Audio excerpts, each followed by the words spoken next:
Hello, everyone. Yeah, I am having trouble.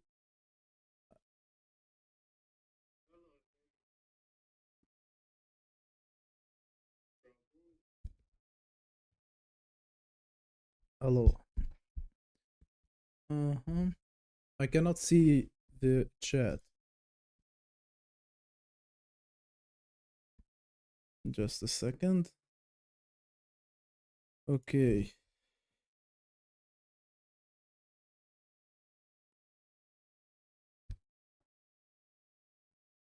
I mean, I can see it if I open this YouTube stuff, but it's very inconvenient. I want to be able to see the chat while I'm streaming.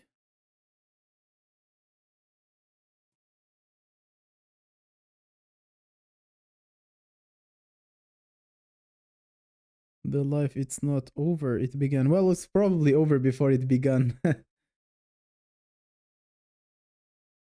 I see that they are.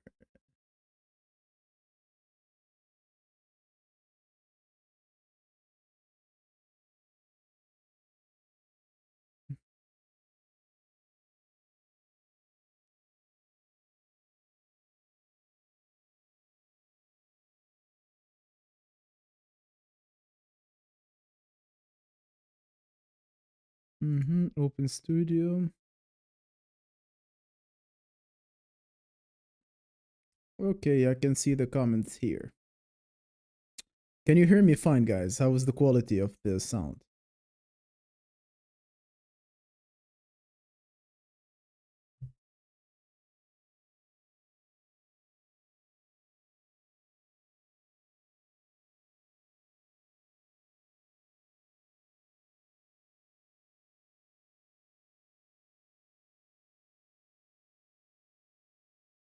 Anyone would tell me how the sound is going?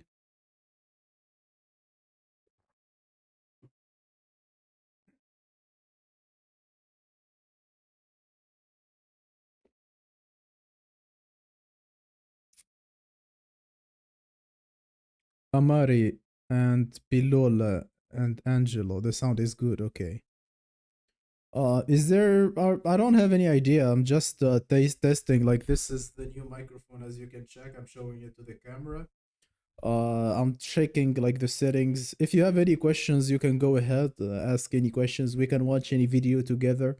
I wanted to watch Rehab Room video with you, but he did not release one, sadly. Hmm. He did release one. Okay, I did not know. Like, I checked the whole day. Rehab Room. Ah, the truth about men who live alone. Oh, okay, 3 hours ago. My God, I even like searched his name. Look, so this is his video. I haven't watched it, but if you want to watch it together, I will be willing. I'm not gonna watch it anyway, so I can watch it together. Like, it can be like you can see my live reaction. I haven't watched it. I just discovered it right now, so I'm waiting. If I see like 3, 4 people wanting me to watch the video, I will watch it right now with you.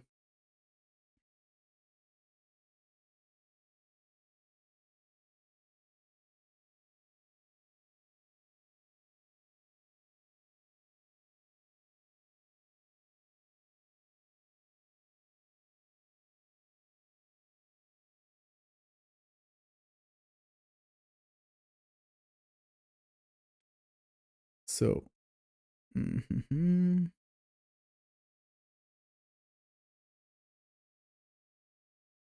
you want me to watch the Rehab Room video together?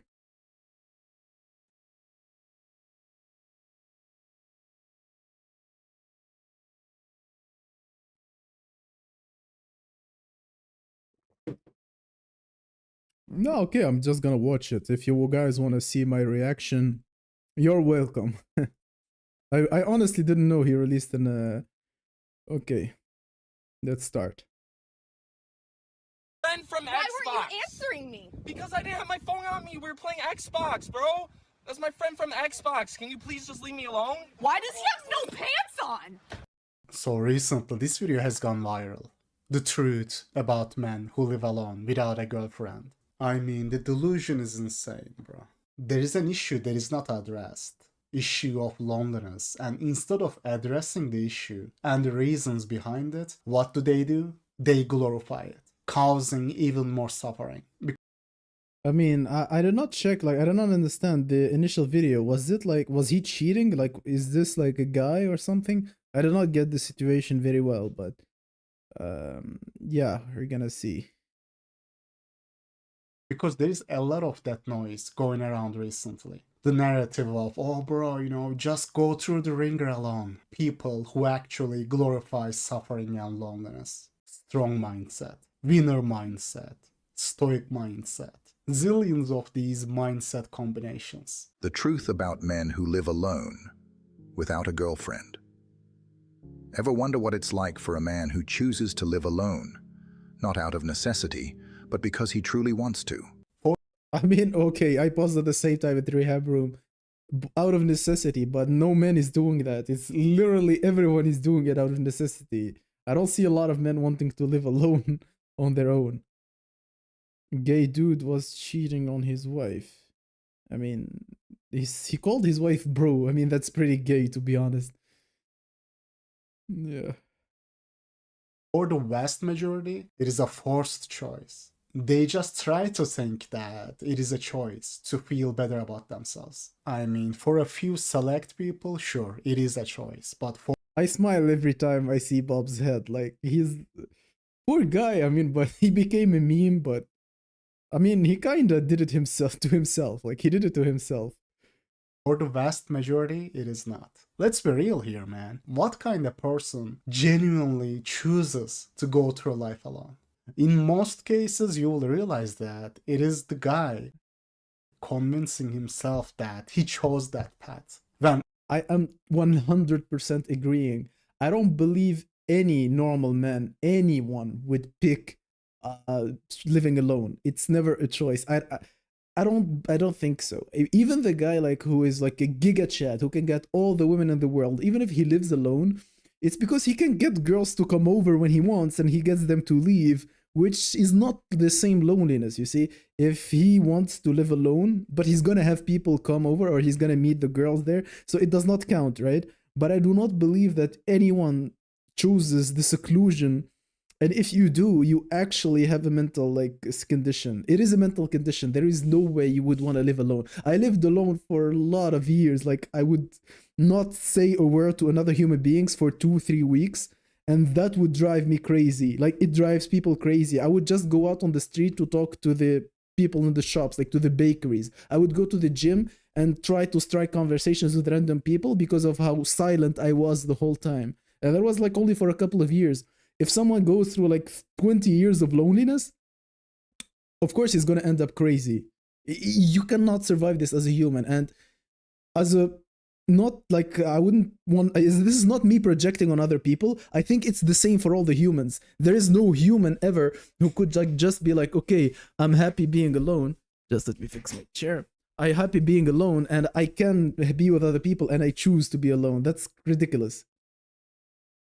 It was chosen for him. They choose to be alone because they have been traumatized in the past. Because of their traumas in life, they live alone. But it ain't a real choice. That is why Adler's theory don't hold water. He claims that traumas don't exist. Don't exist in a sense that they don't define you. That you are not the result of your experiences. In a lot of cases, most cases, those men have been cheated on, treated like trash, or had to go through the ringer, just to the max, just to be in the relationship, just to keep the relationship. And the result? They were expendable anyway. And watch the evidence prove this true. When you go read the comments under these videos, it is so clear, guys. All the people, watching these videos, giving thumbs up, are people usually sub-5s. Nothing happens to anyone that he cannot endure. Marcus Aurelius, but this is also in Islam, in religion, it's also said like God will not bestow on anyone something he cannot endure. So I don't know who said it first, but yeah, not important. You are guys 14 watching and only 2 likes. Please put some likes on the stream. Like just like 5 of you put like at least. oofy doofy providers who were always used. I truly believe that this information, BP information, would benefit a lot more people. It is just they are not ready. Look at these comments, guys. Look at them. You'll realize that the evidence proves what I say to be true. It is literally all men who have been treated like trash, who have been told horrible things by their partner, gone through very serious traumas. Traumas are a very real thing. Is he gonna go through the comments or I should read them myself? I will see. If he doesn't go through them, I will go myself. They do define you. The experiences, the traumatic experiences you go through during your upbringing will have a very significant impact. A commenter says this. 22 years I was married to my high school sweetheart. 10 days before last Christmas, she turned and said, I don't love you. And I had to leave my home and children behind. I am starting again from scratch, but I will never worry about being alone again because living with a dissatisfied woman is more painful than the silence I hear now. Even though he says, oh, it was my high school sweetheart, since this is a boomer, guys, let me tell you, she never loved him. It was just he was the best option at the time. He's 22 years and married to his high school sweetheart. Just be first. GBF. I'm gonna make a video about Just Be First. I have received a lot of requests, but Just Be First is an actual phenomenon. And a spoiler, like in this video, you see that he got divorced by 22. They had kids and she still divorced him by 22. So let's say it has an expiry date. Like the Just Be First has an expiry date. I'm gonna talk about it in the whole video I'm gonna do about Just Be First, but you can see that it has an expiry date. And 22-year-olds is brutal. Like imagine like meeting someone who is 23-year-old and you say, what's your situation? And he's like, I'm divorced. Like divorced, 23 and I'm divorced. Like when I was 23, I didn't have a girlfriend yet, and he's divorced by 23. That's brutal, man. He's probably like, what, 50 years old? It was her best option at the time for a provider. She didn't have online dating. But that being said, I agree with his last sentence. Being alone is better than being in a provider marriage. It was... Yeah, that is true. Like being alone is better than being in a provider marriage. But the thing is that he doesn't even have the choice. Like he stopped being a provider just because she was fed up with him. It is not like he chose like not to be a provider. Like yeah, let me read the comments. Cope bro, this poor man is done. Yeah, he's done. Expiry date pill is brutal. Yeah, GBF, like Just Be First, it has an expiry. Every time I see a couple and I'm like, how did he land her? Like she's way hotter than him. I'm like just sure like it's 3-4 months. It depends on how the girl acts, right? Let's say I'm in the gym and I see a girl with her boyfriend, and the boyfriend clearly is like shooting high, right? Which is very rare. Like usually all I see is Chad's dumpster diving, right? But I see this couple and I'm thinking, yeah, it's gonna be over this year, right? But then I see her looking at other guys and I'm thinking, yeah, it's gonna be over in less than that, like 2 or 3 months, because she's already exploring her options. Like she's already looking around the gym, looking at the better guys, like at the Chad lights and Chads and stuff. And then like I can even see them compare. Like she looks at another guy working out and then she looks at her girl boyfriend in like disgust, like what a weakling, right? Yeah, GBF is a phenomenon that needs to be discussed. It's easier to do that. I promise you I will do a video about it. Back then. Now there is reversed gender pay gap. Women work these days and make even more money than men. Which is why the commenter under him says his 30-year-old son just gave up. Because he can't hold women hostage. Like Gen X did. Boomer's time was just different, guys. Women needed hostage. He says that he's perfectly living alone and intends on staying that way. God, like my son is 33 and has given up on dating. Like, dating has given up on him, but yeah, it's sad anyway. I'm making fun, but it's a sad situation. Like, if you are a father and you had a son, and you see your son struggling, I mean, it's worse for the son who's living it, but then having a 33-year-old son who cannot even get a date, it's sad. Like Gen X did. Boomer's time was just different, guys. Women needed men economically. But that has changed. For example, this woofy doofy redditor asks a question, answer to which is obvious, but his CPU cannot grasp that.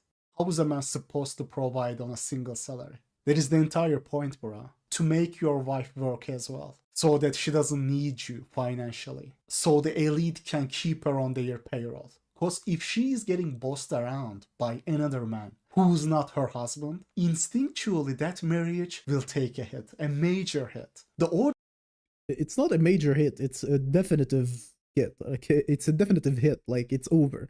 But what he says here, subconscious resentment for her husband, I don't think it's that subconscious. Like, she will hate her husband and know that. Like, she's gonna be talking to her friends and like, I wish I married a guy who's rich so I don't have to work and stuff like that. They will not be subtle about it, or subconscious. Like, subconscious, it's like when she sees you being mocked and then she subconsciously feels less attraction towards you. But if she's working and she's thinking about her situation, especially if she's having like a shitty job, if she's working her shitty job, she will be like thinking negatively about you, not just subconscious, like subconscious and like in her consciousness too. order is messed up, guys. The order is messed up. There is another man that is not her husband who is higher in the chain of command. Because he's gonna be higher status than her oofy doofy husband. Yeah, I'm gonna tell you like this. I like this joke, which is basically two girls talking to each other, and she's telling them like, girl, I can't anymore. Like, this is too much. Like, he's disrespectful. He's like very mean to me. He doesn't respect my time. He's like very demanding. I can't live like this anymore. And her friend tells her like, just divorce the shit out of him. Why are you still with him, man? Divorce him, girl. Like, you don't need him. And she's like, but I'm talking about my boss. That's your future. You must like you must stay calm and accept the situation. That's your future, honey. So yeah, I mean, it's a joke, but then it's not a joke. It's actually reality, right? Richer, very likely better looking, because there's a correlation. Taller, you know. She belongs to her boss at that point. True. Society often views a man who lives alone without a girlfriend as someone who must be miserable. Because he is. But what if that's not true? It is true. What if solitude is not a weakness, but a superpower? A It is not. superpower. I am tired of this gaslighting, man. You know, guys, if you make the mistake of talking about these issues in real life, you'll get accused of being shallow. They will say, oh bro, relationships are not even important, man. They try to make it look like you're the one who's ridiculous for complaining about it. And I know some criticism here will be, oh bro, yep. You say most marriages are just expedient transactions with no love involved. And then you talk against stoic loneliness, choosing to go empty. Guys, the difference is, I am trying to save young men who can be saved. There's a difference, who can be saved. I am not promoting loneliness as something net positive, something to strive for. All I am saying is, it might be necessary to get used to loneliness. Rehab Room here is genuine. He actually really tries to help people. I hate the attacks that our community receives, like he's trying to promote loneliness. Actually, no, I don't see it that way, and I believe what he's actually saying right now. You might have to get used to loneliness. But to spin this as something positive is not only laughable, but also harmful too. Humans are social animals. Long-term loneliness is more harmful to your health than smoking and drinking. I don't spin this as some sort of superpower, some sort of, something to look up to. Now, if you are someone who's just naturally subpar looking, not talented, you were born in messed up circumstances, yeah, you might want to get used to loneliness. I'm just gonna answer a comment here. Guy as Vault, how tall are you? I'm 6'2". 6'3" on dating apps. What height needed to be okay, to do okay? It depends on a lot of things, like what's your face, where you live, that's a lot of other things. Damn, 15 cigarettes. Yeah, it is. And I don't want to like reveal too much, but when I had my lonely time, I started a really bad habit. Well, okay, I can say it because I don't do it anymore, but loneliness got me to gambling. I started betting on sports games because of loneliness. It was so lonely that video games did not do anything to me anymore. So I started going to these gambling places, like where people watch football together. It was crazy. Like, thank God I'm done with that, but loneliness pushes you to do crazy shit. Maybe you guys too young here. I know that my audience is younger than me, so you do not have like the loneliness get a toll on you. But if you are like 3-4 years without friends, without girlfriends, without, and you need both, like you need both. You need female validation and you need men's companionship. You need both of them. I don't think one can replace the other. You cannot have a bunch of male friends and not need a girlfriend, and you cannot be doing okay with girls and have 0 male friends and be okay. The second one is obviously better, but for ideally, you would need both.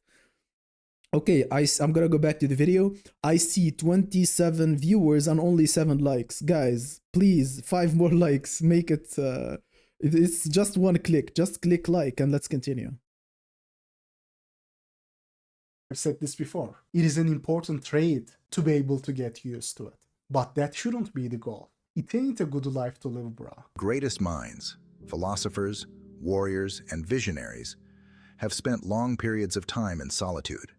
First of all, these visionaries and warriors and great minds, they were all good lifers. You go in history and all people who invented shit, all people who were stronger than the others, they were good lifers. They were born into nobility. They were born into the good families with good genes. And that's why they accomplished that's why they were allowed to thrive. They were not struggling. I mean, there are exceptions here and there, but most of them are good lifers, and being lonely was a luxury like they could afford. Like they could just like separate from the tribe to focus and meditate and stuff, but it was always by choice. It was never ever forced on them. Not because they had to, but because they knew something most people don't. Yeah, but that's the difference. Solitude is an opportunity to master yourself, to sharpen your mind, to live with discipline. That's like few hours a day, like 2 hours a day where you can spend alone. That's it. You don't need to spend 3 weeks alone. Like guys, I did once a record. Like I remember this because that I texted my friend about it, which is basically I did not speak to another human for 3 weeks other than like just saying hi in the gym. I did not have a conversation for 3 weeks and it hurt me physically. Like I was not be able to talk to people. It made me go crazy. How like having your alone time, it's a couple of hours. And if one day you don't get it, that's fine. I mean, if you have it 3 times a week, you're 2 hours alone, you're happy. You don't need more than that. More than that actually harms you. If you were shorter than the average country, if you were shorter than the average country you live in, it is a bad situation. But then height is one factor of looks. It does not, man. What if you have a Chad face? Like I told you, I cannot like say what height is good like this everywhere without context. What would you do to improve your chances with girls? This is too specific, man. This is like one-on-one stuff. I cannot stop the stream for that. Let's continue the video. Oh, bro, it is gonna give you discipline and motivation. No, dude, it ain't gonna give you any discipline, because the reality is loneliness, chronic loneliness, is gonna mean that you don't have any real responsibilities apart from yourself. It is easier to slack off. That free time you have in abundance is not dedicated to extra work. Because why would you put yourself through extra hassle? They love to show these Greek philosophers and, Roman fighters, but there is not. Most young men are single, most young women are not. How does that happen? Like, aren't women supposed to be dating men? Is this like lesbian relationships? Like, well, we all know the answer, right? It's one guy dating multiple women, but I mean, how people cannot be black-pilled when they see this simple math? Like, women date men, and the number of men and women is almost equal in the society. So how come there are more young women who are single? Like, who are not single? How like they see this math and they still find a way to cope and not believe the black pill. This is, yeah.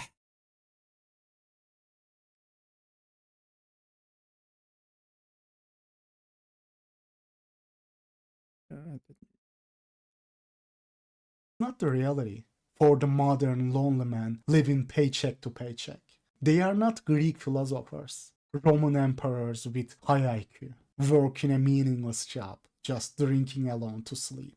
That is the sad reality for the average man who's in their 30s and 40s and still alone. And I believe that is the biggest reason why people get married these days. Just because, just because. To cope with loneliness. You look at someone someone who's lonely at age 30, and you will realize that that is often the case. And to become a man who doesn't need external validation. I wonder how many low status, traumatized sub-5 men watch these, AI voiced videos and delude themselves into believing that they are not missing out on anything. I wonder if people making these videos always use AI voices because they are like 15 years old and want to be taken seriously, so they don't want to give away their real voice. Or they can't even do voice recording because of their parents and stuff. Depend on others for emotional support, financial stability, or even just to get through the day. But a man who lives alone doesn't have that luxury. He doesn't have a partner to help manage his emotions, cook meals, or remind him of the little things. And people Having a partner make things harder for men. For the average oofy doofy, having a partner is a load. That's like more work. It's not, I mean, that's your mom who makes you meal and take care of you. When you have a wife and you are not a Chad, you have more tasks to do during the day. You are not resting. say friends. They say you can have friends for that, to share and have that human connection. Someone to talk to, someone who you can show who you really are, where you don't have to pretend. But the reality is, your male friends, you just grow apart from them. Because everybody has their own thing after graduation. They are too worried about their own career, even if they are not in a marriage, even if they are not in a relationship themselves. It is not that easy to keep in touch. But I will admit this, self-sufficiency, having to get used to loneliness, does teach you some valuable lessons. That is true. Overall, it is an obvious negative. I am not denying that, but it does teach you some. In order to get the lessons you need from being lonely, you need to be lonely for a certain amount of time. Like, you need to be lonely for, like, I don't know, a few hours a day for the next year, and that's it. That's, you learn all the lessons you need from loneliness. You don't need to be lonely for 30 years living alone. You're almost dying, and then you're finally learned the lesson of being alone. Okay. Warm approach versus cold approach. I mean, you cannot control warm approach. I mean, warm approach has poisoning the well works very bad. So how many opportunities at warm approach you're gonna have as a non-Chad, like once a year or whatever? Yeah. Yeah, tell me, guys, just any one of the guys who's been here, is the sound quality stable? Like, is it good? Also, put like 5 more likes, guys, come on. Valuable solo surviving skills, because you don't have teammates to rely on to raise you if you go down. Nobody to raise you on your own team. Just because of that, it forces you to try harder, learn different strategies. Meanwhile, being good looking is very much like, being that female in video games, where you have all those hard carries, oofy doofies hard carrying her, boosting her, and she's acting like she's any good. Meanwhile, it is her oofy doofy party doing all the hard work. Life throws many challenges, disappointments, frustrations, setbacks. But a man who has embraced solitude moves through it all with calm and discipline. The Stoics believe true strength comes from within. Marcus Aurelius wrote, "You have power over your mind, not outside events." There is one thing I cannot agree with. Copidations. This is similar to Adler's School of Psychology. Or events do not shape you. What shapes you is how you react to it. The worst one is like Steve Harvey repeats it all the time. Life is 10% of what happens to you and 90% of what you do about it. Man, I hate that quote so bad. Like, so bad. Like, no, events matter. They matter more than anything. What happens to you defines you, shapes you, changes you forever, makes you weaker, makes you stronger, but whatever it is, it's external and you have no control over it. It's RNG, it's basically luck. Okay, the voice is perfect. Thank you. Yes, it's good. Sound quality is good. Thank you everyone for confirming. Can talk in online replace in person? No online talking. You need to touch the person. You need to feel their physical presence. Touching someone, hearing their voice, like vibrations, kissing them, hugging them, feeling close to them, feeling that you are together and this is our circle and these are other people who are not with us, this is our close circle. This is very important. Like being on Discord, like everyone is playing their own game and you're on Discord voice chat, that is better than total loneliness, but it keeps you, you feel better later. Like you cannot replace it like online. Yeah, you see, this guy says he talks online 24/7 and he's on the verge of whatever. Yeah, I can attest. I'm somewhat. It is not just like the trauma. Like trauma, like usually refers to what happens to you in your childhood and stays with you.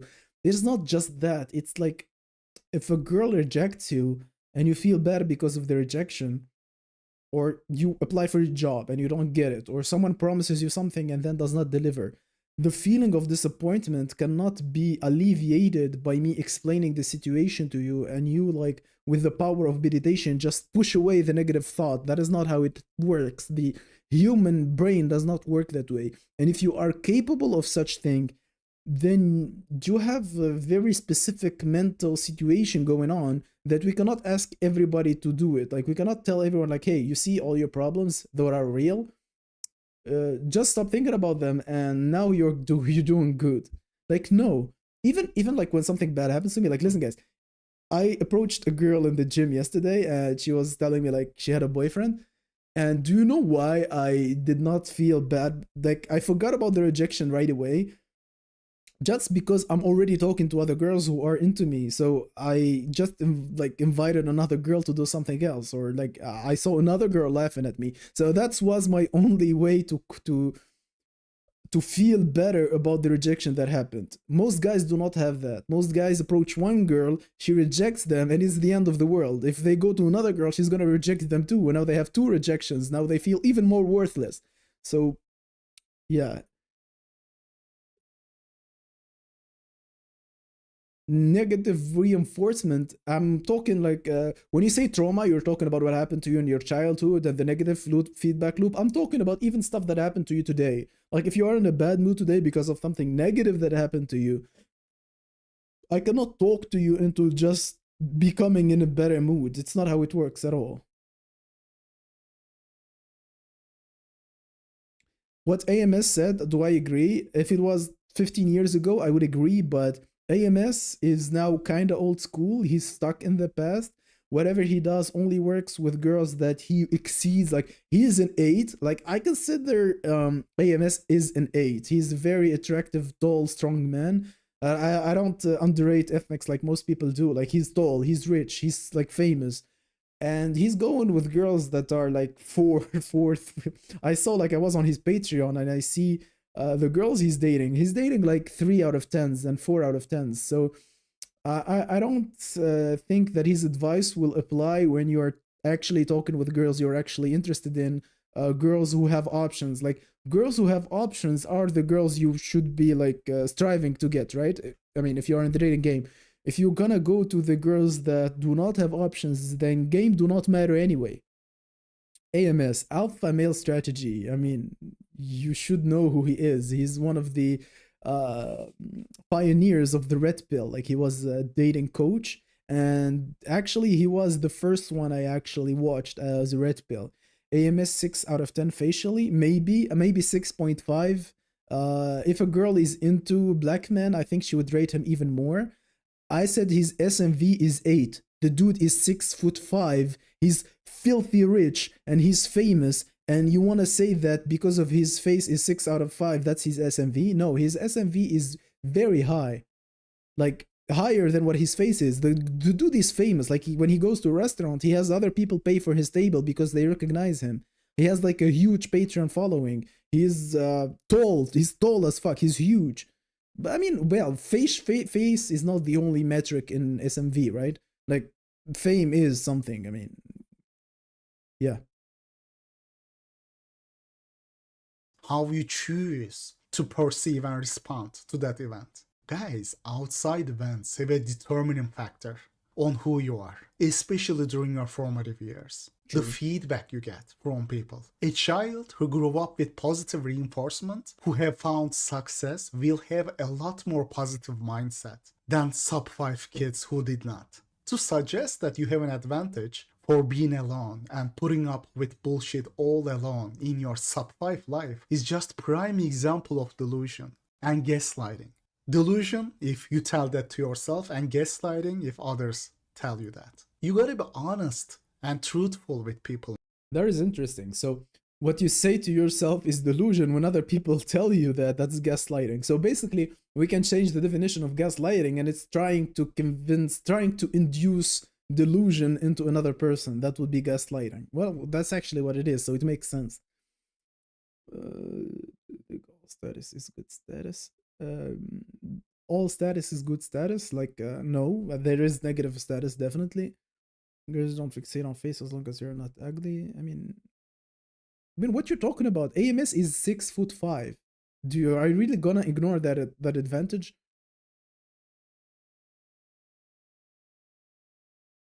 Man. When you're forced to deal with your emotions on your own, without a partner constantly reassuring or validating you, you develop unshakable emotional control. I am with Oreo, man, with this one. No, you should not develop a so-called, unshakable emotional control. You gotta let your emotions out, bro. I am not saying go be an emotional crybaby, but long term, bottling up your emotions is just gonna make them come out in much worse ways. Lonely men, on average, the lonely men I met, like I know that they live alone and they show other signs of being lonely, they are the most emotionally unstable people. They cry in the shower, they listen to sad music, they're about to self-harm themselves, like they do weird shit. They are by far, like, between men, because I believe like most unstable emotionally there are women, like older women who were like Karens, like they are the most unstable chunk of population. But men who are alone their whole life, they're not like unshakable emotional control. Actual people with unshakable emotional control are people who slay, like people who had a lot of girls. Like, he's calm, he had like a body count on upwards of 50. That's someone with unshakable control, with unshakable emotional control. He does not get stirred up because he's confident in himself, and that all came from the positive feedback loop that he had so far. So I don't know how he's saying that these lonely people will end up as the emotionally stronger ones.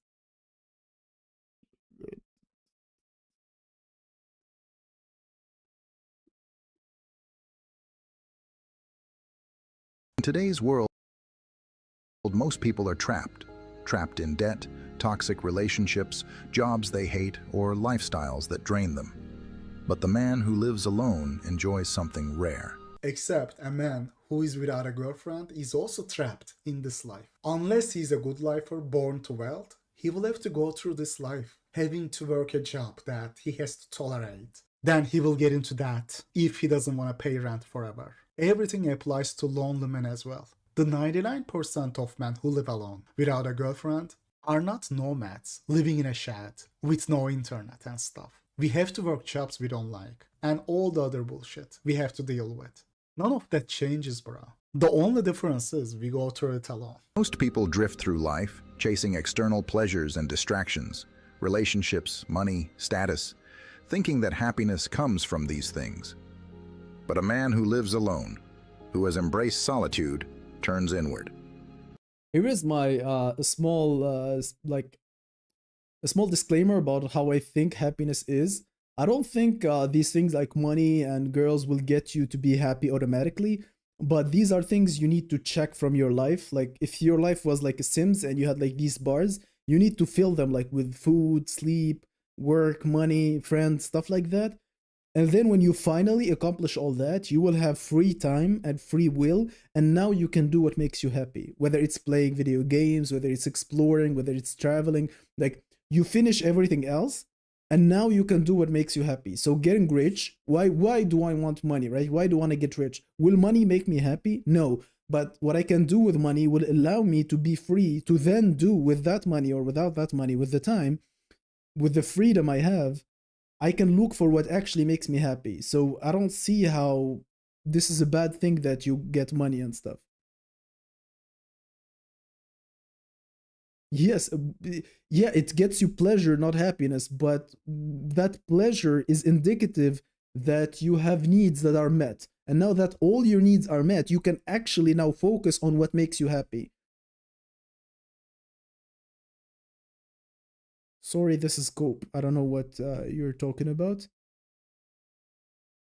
First, you have to meet your needs. Exactly. And you meet your needs, which are having a girlfriend, having regular sex, having money, having like freedom, not having a boss yelling at you, having free time to do whatever you want. So you do all that, and now you have the opportunity to start looking for happiness. Talking about peace is not true happiness. I mean, peace, like just peace, having everything accomplished, will make you feel void. I think peace, like everything is done, like you don't have, you wake up and the day is yours. Like you wake up and you do whatever you want to do, right? From that point, you can do what makes you happy. You can say, I'm happy when I play video games. I'm happy if I go to the gym. Everyone is different in that regards. But buying stuff does not make you directly happy. But if I buy things that I can use to get things I want, and then now I have the free time and then I'm happy, so it gets you happiness just indirectly. It is very necessary to be happy, to have money, to have resources, but it will not guarantee that you're going to be happy. It is a requirement. It's not a guarantee.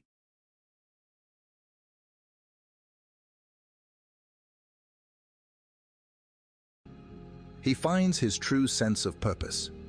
In solitude, there are no distractions. He talks like the average dude, the average guy on the street, is on the verge of becoming an entrepreneur that will change the world. But just because he's in a relationship, he just didn't have enough time to fulfill his potential. Dude, the average oofy doofy is just a talentless, knucklehead guy, bro. For the average guy, their purpose comes from, looking after a child, leaving a so-called legacy. That is their purpose, bro. A man who has mastered solitude knows that happiness doesn't come from external sources.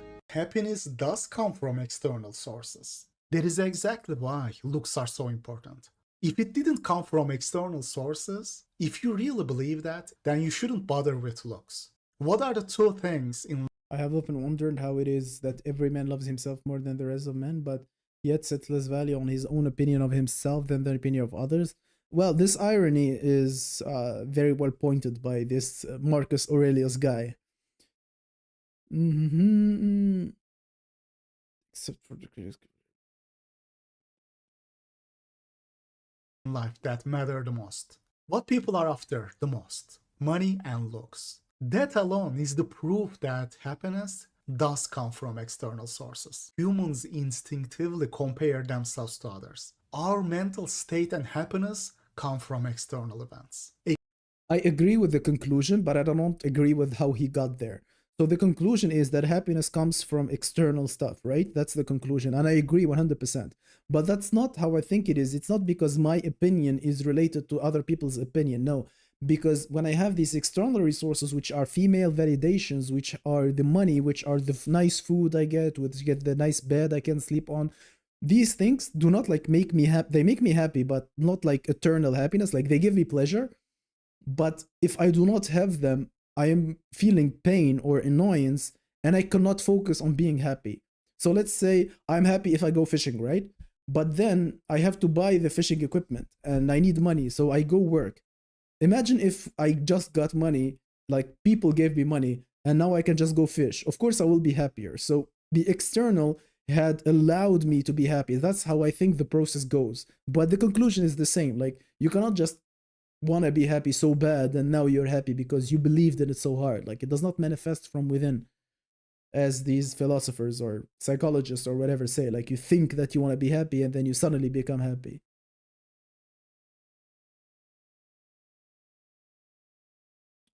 Let's continue. External validations. Oh, dude, the validation should come from within. When you look at people who say that, they often have that validation externally as well. True. The truth is, the most powerful and successful men are those who don't need anyone to validate their worth. Yes, they don't need anyone to validate their worth because they have gotten it in abundance. People let them know True, about true. their worth. They have zero doubt about it. Just like how you have zero doubt about you being subwife and people letting you know, they have zero doubt about it, bro. Yeah, so you do not need that validation because you're getting it. Like if you are someone who can get validated, like if Chad does not ask for compliments, like Chad does not go around and be like, hey, please rate me, can you please rate my face, tell me how good, how can I improve, how good do I look. Chads, they say like, why do you need this is so cringe, why do you need other men to tell you how bad you look or something. Well, excuse me, Mr. Chad, you had people telling you how good you look the whole day, not because that would be like the same as like going to someone who's starving and telling like, you must not need food, like how come you depend on food, like easy to say when you have never felt hunger. When you have something in abundance, you don't question Exactly. it. It comes natural to you. You Of don't course question you're not it, gonna yeah. need it. You already have it. But try to cope like that is true for the average Joe on the street. And glorify loneliness, promote it, is such a pitiful and harmful too. Pitiful and harmful cop. Glorifying pain and loneliness is sadly very common in the manosphere. It is always this type of masculinity aimed at spin-off channels too. Those mindset variations. Cause the BP is just too painful for them. And guys, these are the videos that go viral, not my videos. These videos are watched a lot more than me. It is funny people act like the information you learn from this channel or other genuine BP channels are the common knowledge or the default narrative. Bro, you are out of your mind. We are a very small minority.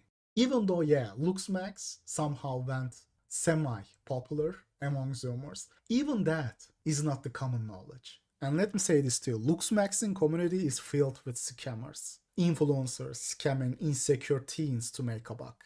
True. The action of Looksmaxxing might be a small subsection of the BP. It is a small part of it, but the community itself is filled with kids who are gonna buy into some of the most retarded stuff, bro.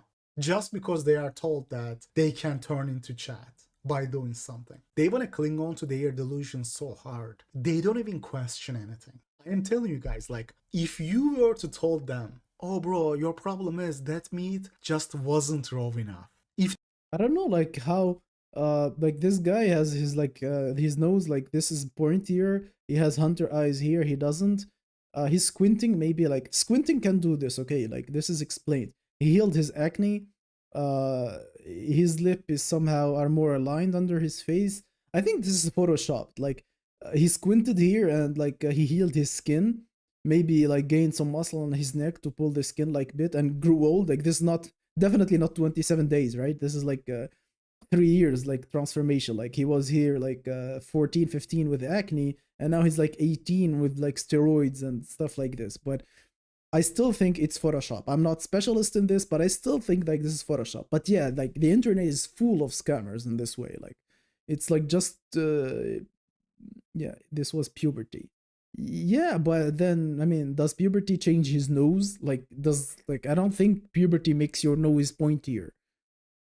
Like lighting and angles, yeah, maybe, but then I mean, maybe I'm wrong. Like maybe if you focus on the nose here, don't you see like this is still here, like this bump is still here, it's the same, it's just the angle. But here, like look, it goes like a circle, or and here maybe it's still also angle. I don't know, I'm not like a face expert, but yeah, this is a very bad picture in the worst conditions. Probably even this one is photoshopped negatively, like he added like I don't know. Anyways, don't believe these transformations, guys, no matter how even if they tame them down, it's because they know you. Like instead of making it so flagrant like this, they make it like a little bit more believable. Even then, don't fall for it. It doesn't take 27 days to make any 27 days you change nothing. Like even 27 days on a diet, you lose like nothing. Like 27 days don't do anything regardless of what you're doing.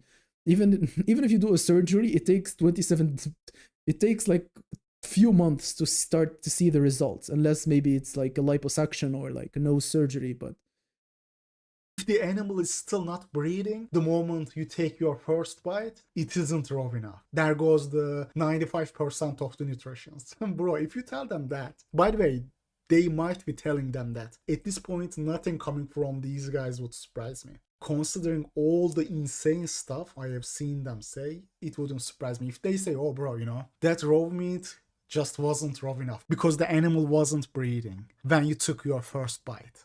That is why you have long face and why you are 5'6". If you were to tell them that, they would believe that as well. Then you have other stuff, mewing and other stuff that just helps with the posture, but not the bone structure. But those influencers sell that stuff as some sort of hard Looksmaxxing. They are not 100%. This looks like a B-Max. Like, you can see that her bite is here and now it's here. This is the level on which they correct the B-Max. So you don't see any scars. Maybe, I don't know where they put the scars when they do a B-Max, but the fact that her nose is pushed up, like this nose feels like it's falling down and now it's pushed up a bit, it's because this was a little bit pushed, but you don't see it because this part was pushed more.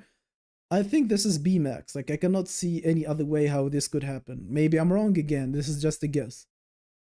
Truthful, yes. Some of those techniques do help with the posture, but bro, those influencers are not being honest with you regarding how effective it is gonna be. A lot of shade marketing is going around, man. But without rambling too much, that is a topic for another video. I am gonna expose them one by one. But let's get back to the point. Bro, even Looksmaxxing is not mainstream, is not common knowledge. Let alone BP. BP itself will never be mainstream, will never be popular. Sadly. What if I told you the most powerful move a man can make is not to fight for her, but to vanish without a word? Look at this. Masculine men don't chase, they disappear.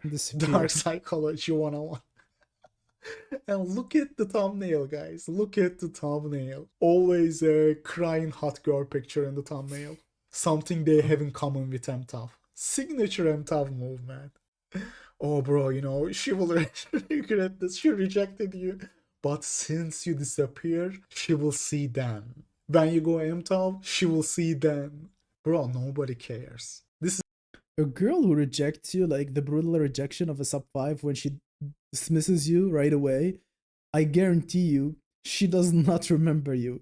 Like, you could approach her again the next day and she will just reject you and she will not be saying like, but you approached me yesterday, no? Because you are that forgettable to her. I mean, it's brutal, but she literally doesn't remember you.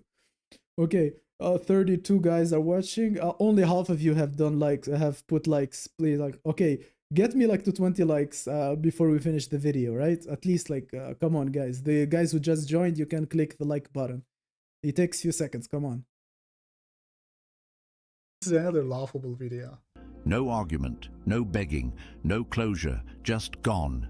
Would you believe that silence can be louder? What closure? What kind of closure you're gonna give a girl who rejected you? Like you said, like, hey, excuse me, I noticed, I'm not interested. Okay, but I'm not gonna approach you again, okay? I mean, what kind of closure are you giving a girl who just rejected you? I mean, closure. Like, louder than screaming, that walking away can hit harder than any punch. This isn't weakness, this is strategy. This is what high-value men do. Except you are not that guy, bro. You are not the high-value man. That shit only works if you are a high-value man. In the looks, in the status, overall package. Not in your case, bro. He gave her everything. Time, loyalty, vulnerability. He listened when she... Isn't it ironic that when they put this picture, they put like a statue of a Chad? Like, well, I mean, he has a weird body here, but look at the face and the hair, like the hairline, the beard, and the leanness and stuff. This is a tall guy. Like, isn't it ironic that they deny the BP, but every time they would put a picture of someone to represent anything, they would use like beautiful people? I'm gonna read some comments.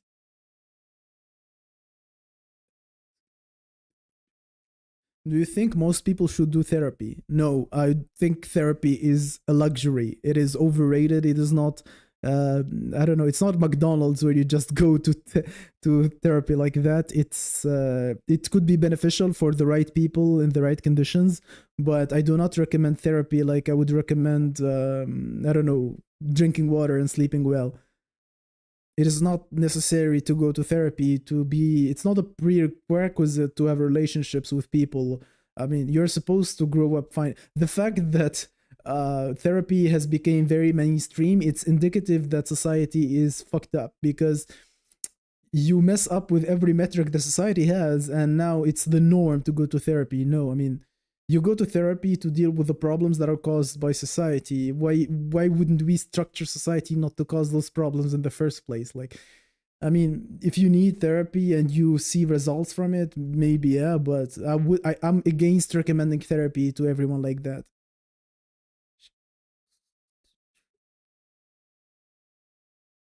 Therapy is for girls that got rejected by Chad, and you can think like, she can afford it too. It's very expensive, and yeah, I've talked to girls and I asked them what they talk about in therapy, because I was interested in this, like from black pill point and from my professional point, like as a psychiatrist. I was like, okay, you go to a psychologist, you do not have any serious mental disease, you just feel sad, right? What do you tell him? And man, it's just funny, like the therapist, whether it's a woman or a man, they just validate their feelings and they get the money. They know what they do. They just sit with the girl, they listen to her, and they tell her like, he did that to you? Oh, poor little girl. Like, oh my God, why do people treat you so unfairly? And she gives them the money and she's happy and she thinks the therapist did a good job. That is how it, I mean, maybe this is not everyone, but that's the story that girls have reported to me. Therapist and restaurant worker. I worked at the restaurant while I was studying. I do not work at a restaurant anymore. I am a licensed therapist. Yeah.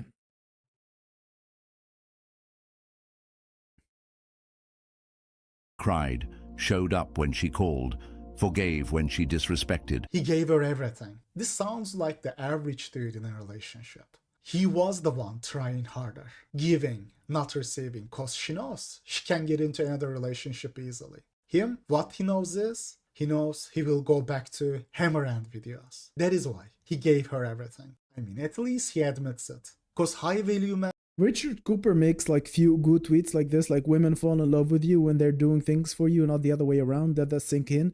Totally true. I do not agree. Like, this is copium. I think, like, doing stuff for the girls will reduce the attraction even if you are Chad, but then they're actually doing stuff for you because you are a Chad, so then he's wrong. But his sentence is not wrong. Out of context, like throwing like this, it's not wrong. And that's how he gets people, because he tells them this, he sounds like he's a smart guy. They come in like they're vulnerable young men and they believe his bullshit, and now they're paying him $4,000 to like have him humiliate them on screen, to have them humiliate them live.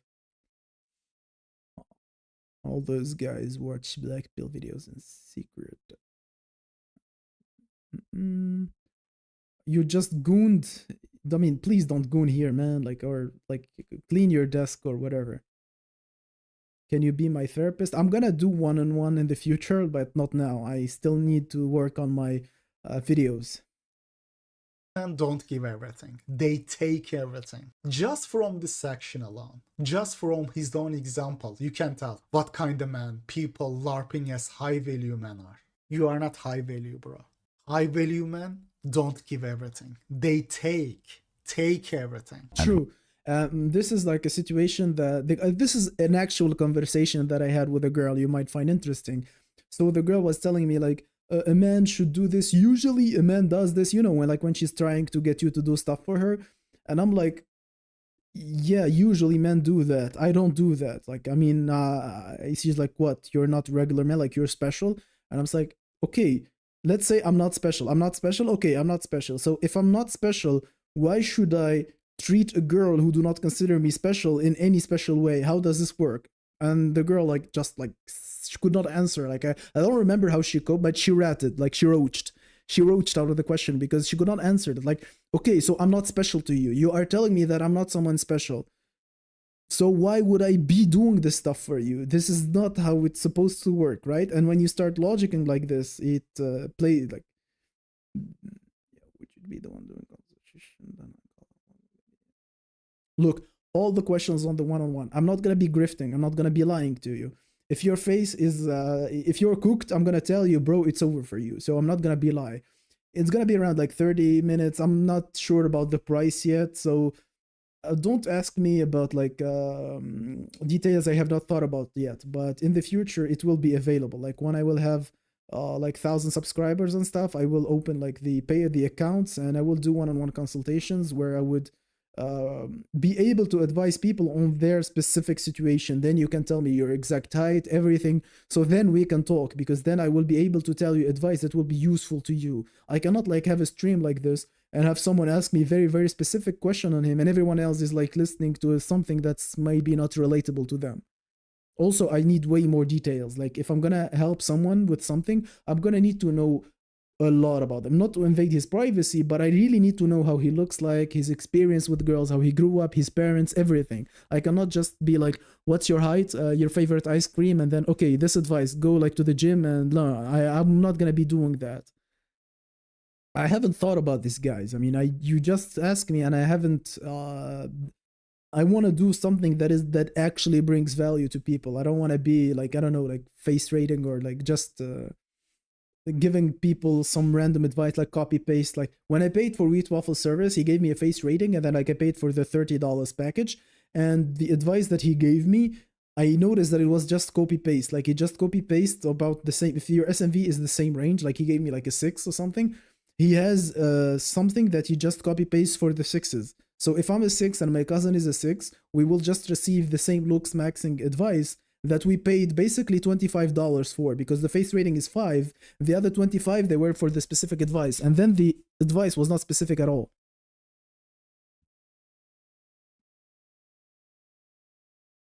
Yes, true. Takakasel, women do things for you because they're in love with you, equal 3 points above them. That is very accurate, sadly, yes. And to be honest, I have seen guys simping for girls who are 3 points below them, so even that is not a guarantee nowadays, right? Why do you think you're able to give good advice to people? I have a huge answer on that. Actually, I have made a list on why I am actually a good person to give people advice. It might not be perfect. I'm not claiming that I'm the best, but I have already, when I'm gonna announce the project, I will tell you, because I have discussed this with like Fish from Discord. If I think some of you know Fish. I talked about him, and I told him everything about me that would actually make me someone good for people who give advice. Like, have you watched the videos of special dating experience? So basically the fact, for example, like I'm not gonna go through the whole list. For example, the fact that I'm old enough to have experience, but not too old to be relatable to guys. The fact that I have professional training. The fact that I had a casual dating phase, and I had a girlfriend. Like I dated a girl for almost 4 years. So all these things, they will allow me to be relatable to most guys. But I'm not gonna be promoting anything here. You guys kept asking me. Let's go back to the video. Oh, your favorite is vanilla. That means you're gay. I'm sorry. When she walked away, when she ghosted him, disrespected him, maybe even replaced him overnight, he broke. Not just from heartbreak, but from betrayal, from the realization that his love wasn't enough, that being a nice guy got him abandoned, not adored. But then, something changed. Nothing changed. He didn't changed. text her a paragraph. He didn't beg for another shot. He didn't try to fix it. She doesn't care. Nope. He went silent. She doesn't care. She expected tears. She got nothing. She doesn't She care. expected a chase. She expected he gave her nothing. distance. She doesn't She expected care. to be the prize. Now No. she was the one watching him disappear. No, I love That's this meme, by when the the way. power shifted. This is the typical cop. The cop of, oh bro, she will regret if I go no contact. The no contact delusion. She's happy that you went no contact. I mean, the worst thing is that you keep texting her. Like, she's happy that you went no contact.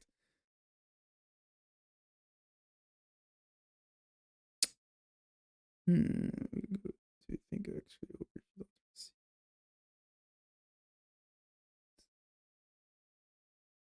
Again, this is a very specific question. Again, I cannot answer. I don't know your situation. I don't know where you live. A lot of information are lacking. Bro, if she treated you like that, worse than a dog, a stray dog on the street, you were never type of guy she would cry over. At worst, she will be surprised. She will be like, wait, she isn't begging me like a dog? Wow, that is new. I guess this guy really enjoys Hamran videos after all. she's gonna think to herself, but she will move on quick. Very Before quick. she could even conclude her thoughts, she will be interrupted by her date, by her limitless options. True, She true, won't even true. have the time to stop and think, Very contemplate true. all about this useless stuff, about your emotions. She has the next one lined up, bro. Who's willing to do all that for her? You are not the only one, brother. You are not. You are just another oofy doofy in the machine. You are not Marcus Aurelius, bro. These are the brutal. people who go through what we do. I feel like, guys. I am pretty sure about this. If you looked at the lives of people watching these videos, making these videos, commenting under these videos, you will realize that value-wise, experience-wise, they are very, very similar to us. Often sub-5s. I am sure many of them have always felt what I talk about in my videos, but just couldn't put their finger on it. Instead, what do? They go watch those videos trying to cope and feel better about themselves instead of facing the truth. But at the end, it is gonna do them a disservice, bro. Because whatever doesn't kill you takes you to the rehab room. Don't be a free agent in life. Don't be a free agent in life. Okay, I'm not saying this is his best video. I mean, I think this video is too simple, but then I am like advanced advanced B pillar. Maybe this is useful for someone else, but I don't think this is one of his best videos. I think this is just average rehab room. He had better videos. So I'm gonna leave a comment later. I'm gonna like the video. I'm subscribed already. I'm gonna leave a comment later, but yeah, let's read some comments here. No country for 5 men, only rehab room. MGTOW community reminds me when I was a kid, I thought my game would be load faster if I pretend to not care about it. Yeah, this is this is accurate. Like my game would load faster if I pretended not to care about it. I'm guilty. I used to do this. My Friday has been saved. Single-handedly prevents more ropes than.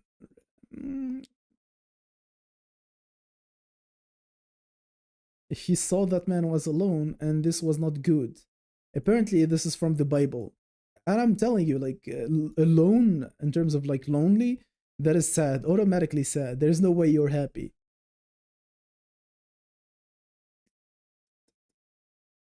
I am forced to be alone. Everyone who's alone is forced to be alone. No one chooses it. Yeah, okay, there are no more interesting comments. Let me read my comments. She lives in our area. Those videos are okay. I mean, not really. I mean, there are a lot of topics that you can. I think the BP is endless. My problem is not having ideas for videos. The problem is doing them. Actually, I have tons of videos. Okay, but don't be a free agent in life. It means that you must have some sort of guidance. And I'm not using my name like Guidance Vault, right? His guidance is the black pill as a set of rules that dictates how things work. So it's a narrative that, okay, if this has happened and this has happened, it's because of this. Now I know, it's the look. So you have this guidance. Being a free agent, it means like you're living like this. You see, I know a guy, so that's not true. And you have no rules. Like you just can change the goalpost whenever you feel like it. Like you see a girl and you talk to her and then it doesn't work and you find an excuse, and because you're a free agent, you don't have something, you don't have a guidance in your life that dictates the rules. It's, I don't know, it might work similar to a religion, and he's saying like don't go without religion in life, with the black pill being the religion, but it's not quite that. I mean, the black pill explains a lot of phenomenons in life, and you need it. Without it, you would be a free agent who is in need of copes and who feels pain. And we see the state before you took the black pill, when a lot of things are before you took the black pill, and there are a lot of things that are not making sense, like not adding up. Like, you see, this is not adding up. How is this? I was promised this and now it's this. So what's happening? The black pill gives you answers. That's the thing. What word did I say?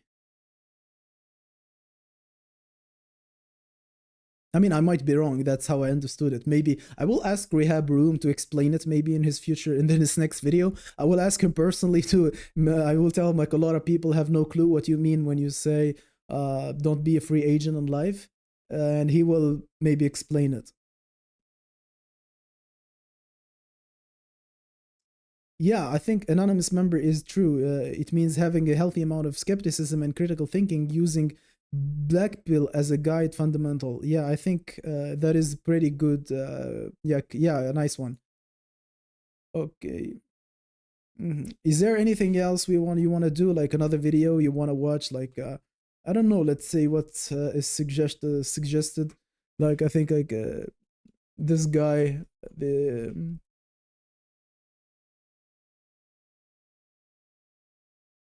I don't know how to write his name, like too cold, like few letters, too cold, CBC, YBC, YC, I don't know. Let me find him. Okay, this guy, like he does tier lists, and he's like, I'm gonna go through his scopes that are written on posts. Like these are funny. I just noticed them like a few days ago. Like look at this one. Look at this one. Or maybe let's start with because that one was okay. Have a 300 bench, squat and lift, and be trained martial artists who can knock out and submit 95% of the population. I think it would be 99.99% of population if you were like these stats. But anyway, but you are 5'8" and have an average face. The second option would be you cannot lift anything remotely heavy, let alone carry a girl, would lose in a fight to most men. And here's the downside, right? The catch.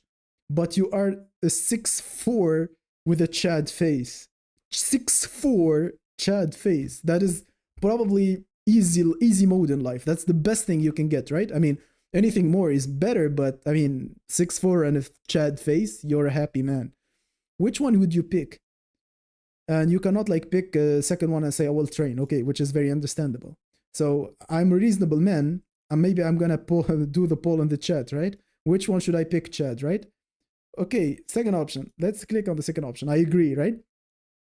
It's less than half.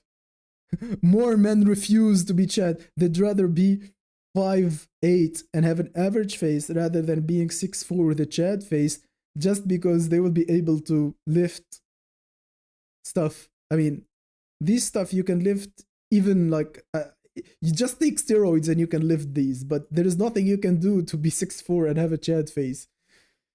Yeah. And well, this one is worse. On average, women prefer men within their own race. White men. I mean, clearly white men, okay? let's not waste your time, right? There is no racial preference. Men outside their own race. Okay, so I don't even have to give my opinion because we have studies, and Rehab Room have already stated these studies on his stream. So the answer is objective. We have a scientific answer. They asked women and stuff, and the conclusion was that they like white men more. So I click white men and men within their own race. Like, man, like this guy, like look how many subscribers he has, right? So this guy has started making videos at the same time as me. He has the same number of videos that I do, but he has 100 times more subscribers than me, just because he says the right thing to the right people. Maybe should I change my channel and start lying to people, like to get more views, to get more reach? Because this is unfair. I'm being genuine, I'm being honest, and this guy just like says stuff like this and have an audience like this, and look at the interactions he's getting. I mean, yeah, a bunch of ethnic Coopers. So, should we do more stuff? Or I mean, I'm not gonna sleep. I'm just gonna lay down or rot myself. Maybe watch something else. But if you want to watch something else together, just let me know in the comments. I can stay. I don't have anything.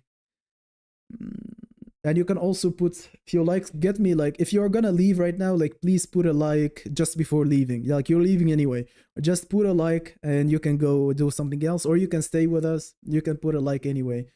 Yeah, there are like 6 people who just joined right now. You can like the video, 33 people, 17 likes. I mean, make it 20. Watch Black Robin. I haven't watched Black Robin since a very long time. I'm gonna see if he has any new videos. Actually, Black Robin is one of my favorite YouTubers and one of the first Black Pill YouTubers I watched, before even he was Black Robin, like since he was the coach Black Pill. Yeah, so Black Robin. Let's watch one of his videos.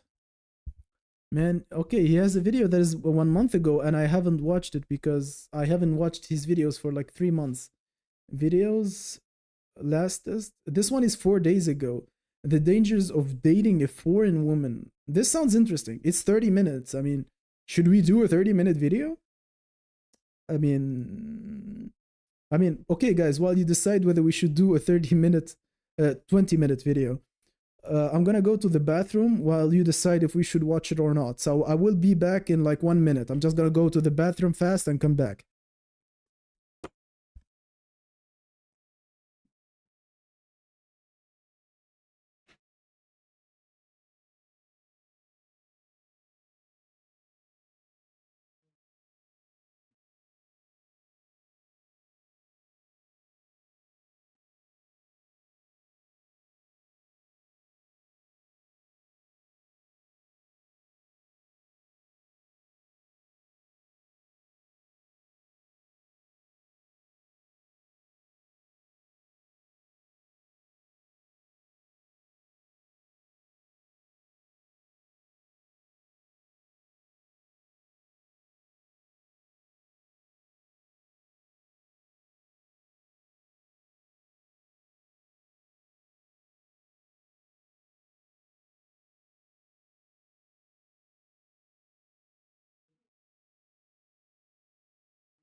Okay.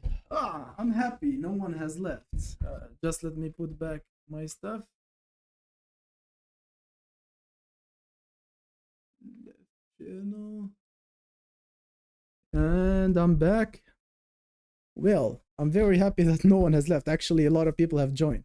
Come on, more likes, guys. Tell me, this stuff is OP. This is only available in Russia. This is iced tea without sugar. It tastes with the, how do you call this fruit? I forgot. I forgot what this fruit is called, but it's very tasty stuff. Okay, can you hear me well? Is the voice fine?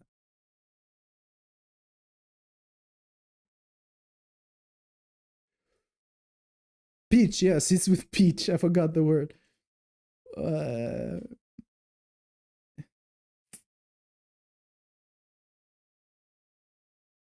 So, yes, you can hear. I'm happy. I hope the quality is still good. Let's watch some Black Robin. Alrighty, hello everyone. I love his accent, by the way. He has this Australian accent. Alrighty. Hope you've been having a fantastic week, or whatever it's been since my last video. Man, it's crazy, man. It feels like there's a lot happening in the world right now. It's hard to explain, but it just feels like we're at a very kind of active time. You know, there's tariffs and all sorts of crazy shenanigans. Like Trump has been has been doing a lot of content. Like he has been stirring up the stuff. Like he's doing action all over the world. Like he's talking, he's with China, with Russia, with like Middle East. He's everywhere. you can try and block it out, but it's just like it feels like there's so much going on at the moment that I don't know. I guess it kind of, you know, depends on what narratives you pay attention, but You pay attention. His accent is funny.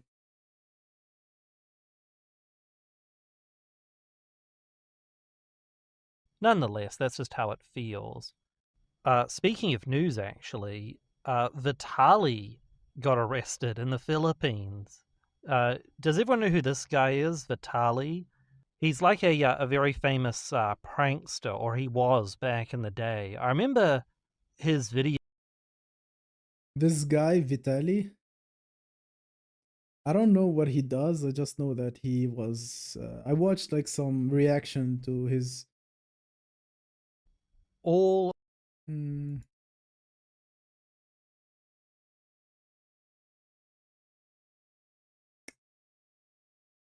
okay. Hmm, was back in the day. I remember his video. I remember being subscribed to him way back, and I forget what year it was. It was like 2012, 2013. I remember his series, the Do You Even Lift video. That was like my favorite video on YouTube for a period of time. And then I remember at the 2014 World Cup between, it was between Germany and one other country, I forget who, but I remember I was watching it live and the pitch got invaded by a fan. And I later found out it was Vitali. I was like, what the hell? Vitali? That guy, that YouTuber I'm subscribed to. He was the guy that I saw like on the field. And it sort of became obvious that he had like degenerated into this like, doing like cringe. this is nice. What do you say, guys? How would you rate this out of 10? Not the whole thing, like she has blue hair, I don't like that, but this situation going on over here. IRL, like, Also, if I was him, I wouldn't be hitting her hair. I wouldn't be hitting her here. I would be doing like this and pow, pow here. Going up to people and just being awkward and, putting them on the spot. I hate IRL streamers. I'm just going to say it straight up. I really, really, really hate IRL streamers. I know that some people, I kind of get it. It's one of those things that's like, sushi, I get it if you're like a NEET and you can kind of get caught up in the timeline, you can get caught up in the lore of an IRL streamer. If you're a NEET and you're like, you've kind of got like a grudge against society, the IRL streamer who goes up to people and like, disturbs the peace or whatever, it's kind of like you can live vicariously like through them, like you don't do you guys like do this? Do you watch like these kind of streamers like who go to the street and do some cringe stuff? I mean, I don't, but if you do, I'm interested in why would you watch like such people? You're not quite low inhibition enough to like go out and cause a ruckus, but you'd sort of like to. So I think what happens is a lot of these like 24-year-old mental cell type guys, I think they just kind of like they start watching it because they've got a lot of free time and they just kind of get caught up in the lore, and it does sort of become like a vicarious thing. It doesn't make it okay. It's not okay to be an IRL nuisance streamer, but I can sort of get it. I can certainly get the motivation because there's a lot of money in that whole like, donation, like that live donation, like people paying you to do certain stuff. I think those guys in the short term can make a lot of money, but I know it's not for me. It's not for me. Anyway, but yeah, Vitali goes to the Philippines and he I can't even play the footage because it's just so cringe, but he goes up to like innocent people on the streets of Manila and just harasses them and goes up to I mean, he was supposed to talk about the dangers of dating foreign women. I don't know why he's talking about this Vitali. I think I'm just gonna like probably skip. about this lately. I want to talk a little bit about dating Okay. foreign women. Now, I'm going to use the example of Southeast Asian women. These are like looks match, but I don't think a guy like this, I don't know about this guy, but a guy like this will not be getting anything in the West. So this girl is a Giga Stacy next to him. In this video, and that was the original title of the video is or a man, I don't know. Like you can, I don't know.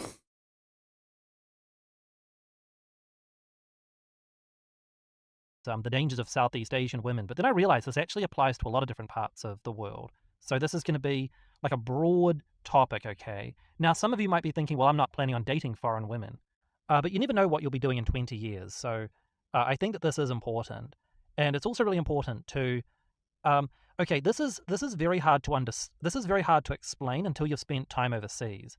But what I've noticed is that there's this huge misconception, I think they call it Western chauvinism, that people from other countries, particularly developing countries like, I don't know, Thailand, for example, that they all want to move to the West, that these women all, a lot of Americans think, they just want to get a green card, bro. They think that people living in places like Sweden are obsessed with getting a green card. And it's so delusional and disconnected that people who live in a country where they speak the language, they've got all of their roots there, that they would want to, just pack up everything and, go move to London or something, go move to, I don't know, Los Angeles or something, go live in a poor neighborhood over there as an immigrant. This is delusional, okay? The vast, vast majority of people don't want to leave their home countries to go live in the West. They just don't.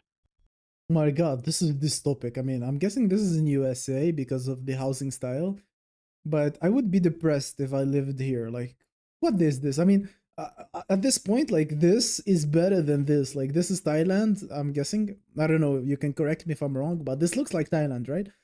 Look at, like, the streets, there are people. If I lived here, I would be depressed. It would be like Breaking Bad, like nothing is happening, like some desert and stuff.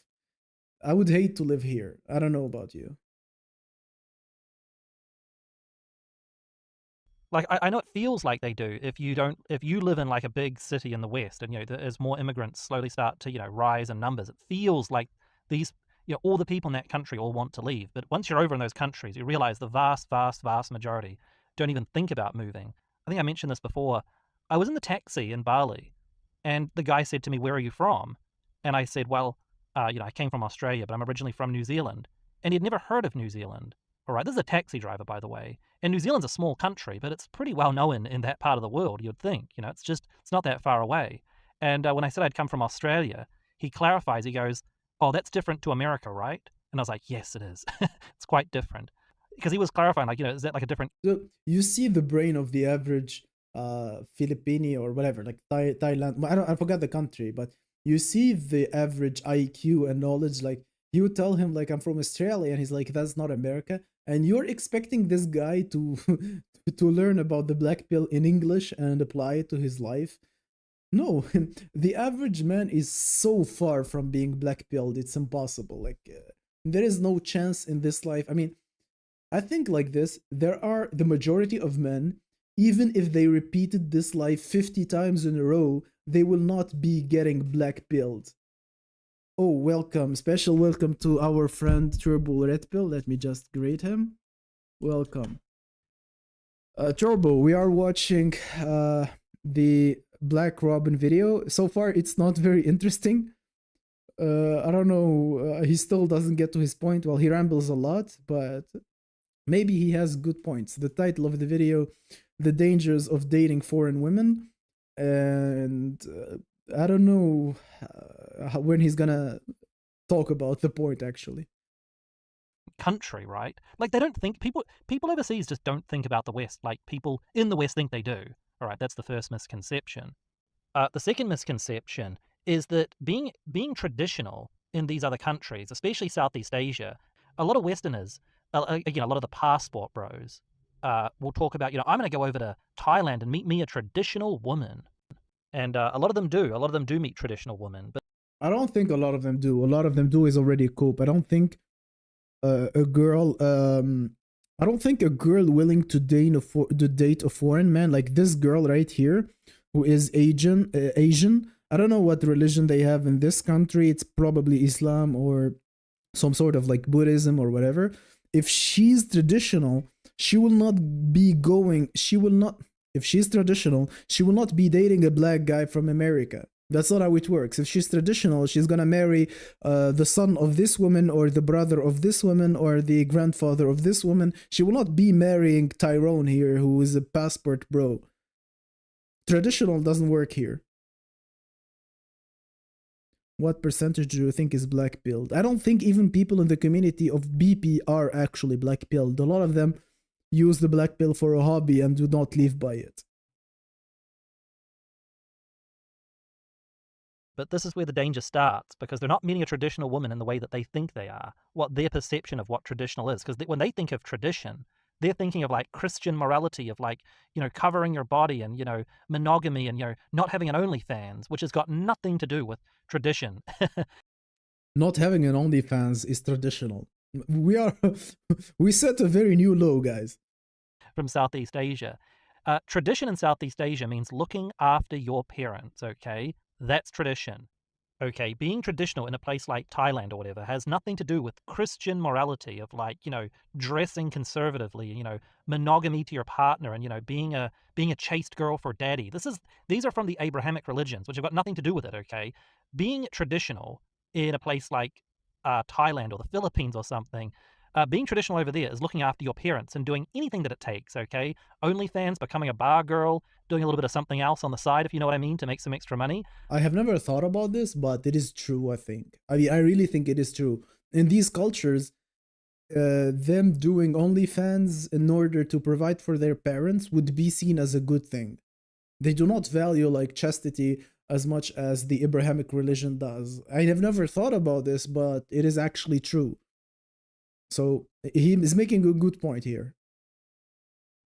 From the clientele. If you do that, you're being traditional. All right. If there was a young woman, let's say a 23-year-old woman, who was young and pretty and in her prime and single, it doesn't matter if she's single or not, but let's say she had the opportunity. Let's say she comes from a village where her parents are poor and they need her for the money. They need her to earn an income, and she had the opportunity to become a bar girl or again something else, some other work. If she had the opportunity to do this, right? If she had the opportunity to make money for her family, and she turned it down, she said, "I'm not gonna, I'm not gonna use my body like that. I'm gonna be a good girl. I'm gonna, become a good chaste office worker or something." Then, in the eyes of her parents, in the eyes of her village, in the eyes of her extended relatives, she is a harlot. She is a terrible daughter. She had the opportunity to be a traditional girl and provide for her parents, like every traditional girl does, and she turned it down out of some selfish desire to have a low body count. What a terrible daughter.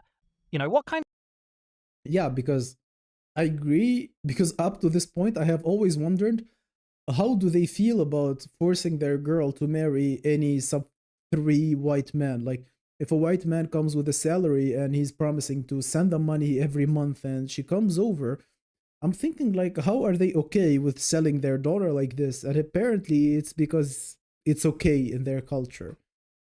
of like untraditional, selfish little brat would refuse to become a bar girl, would refuse to, make money from her body, would refuse to start an OnlyFans if she could, out of some, new age, Christian morality. Like, imagine this situation. It just came to me. It looks funny, but imagine like a girl is doing OnlyFans to get money for her family, but then her dad is the cameraman and his mom is like doing her makeup.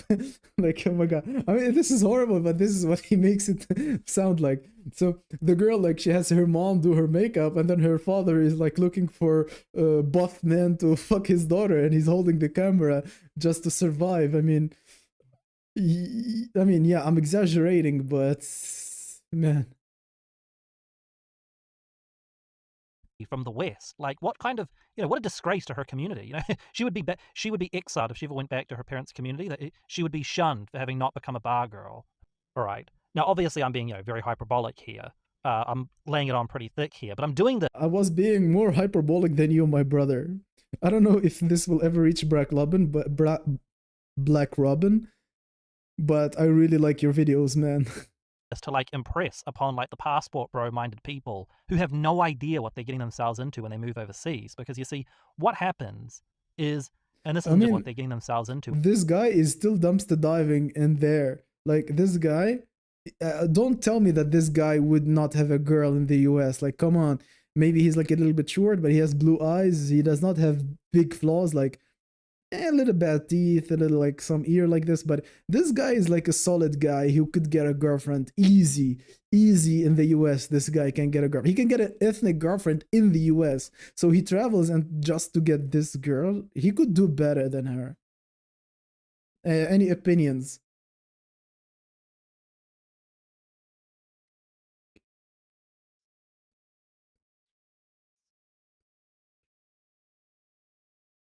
I don't know. Apparently, it is normal to sell women, and I mean, because when it happens and a guy comes from America to choose himself a wife in these countries, usually the father is okay with the situation. He's not against. Like, the family actually pushes for this.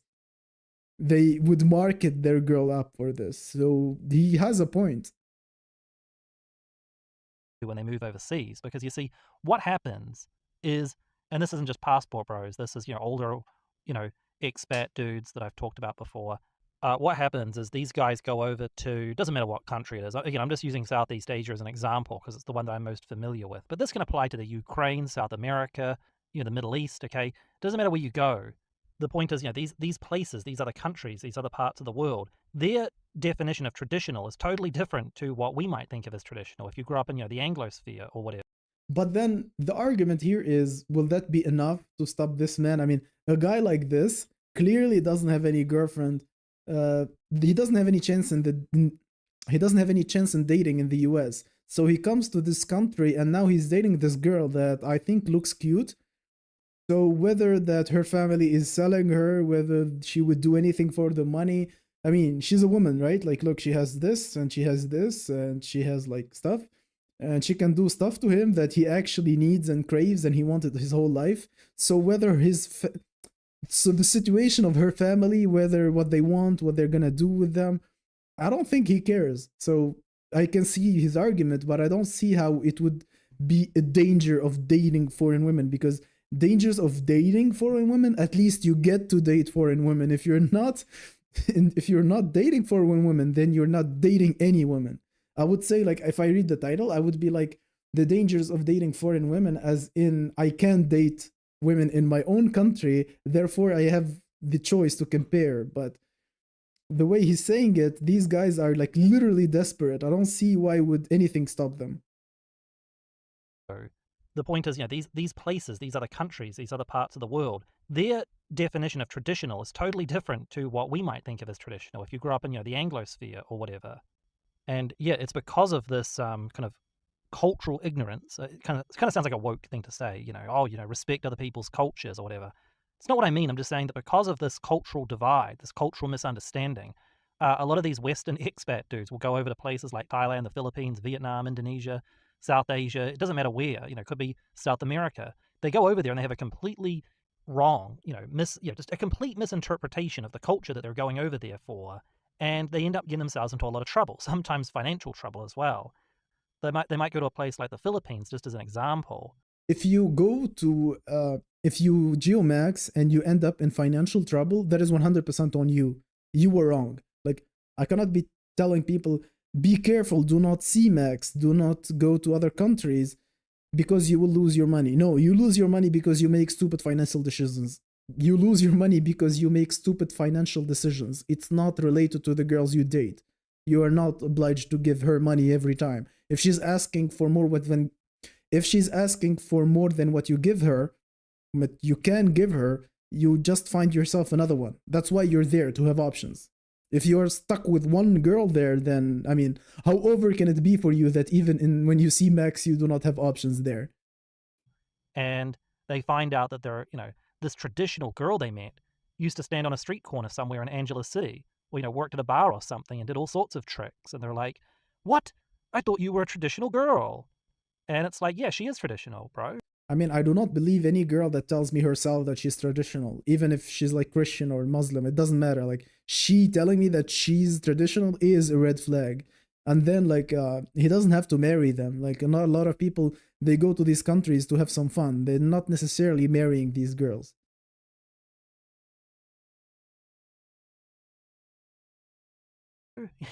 She did what she thought she had to do to provide for her parents. Like 95% of women that get involved in that industry over there, places like Pattaya and Thailand or whatever. Okay, that is, and I'm not trying to say that getting into that line of work is traditional. It's not.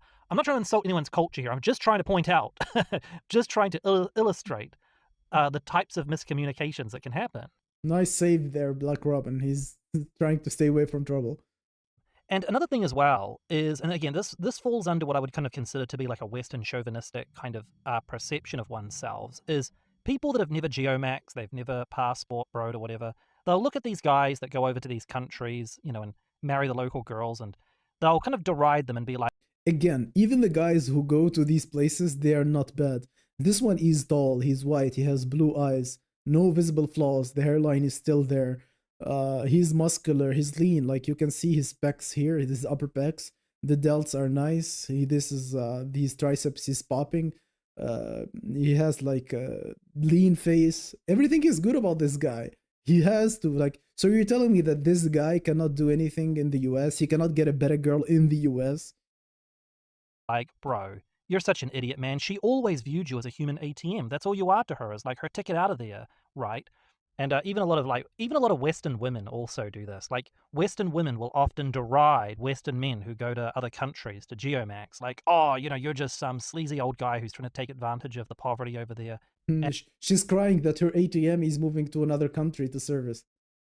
And it's just a misconception that a lot of people in the West have of themselves, that they're like the money people, they're the golden ticket for the rest of the world, that it reminds me like when I went to university. What is this picture, man? Like, look, she's clapping at these black women, picking them up, I'm guessing.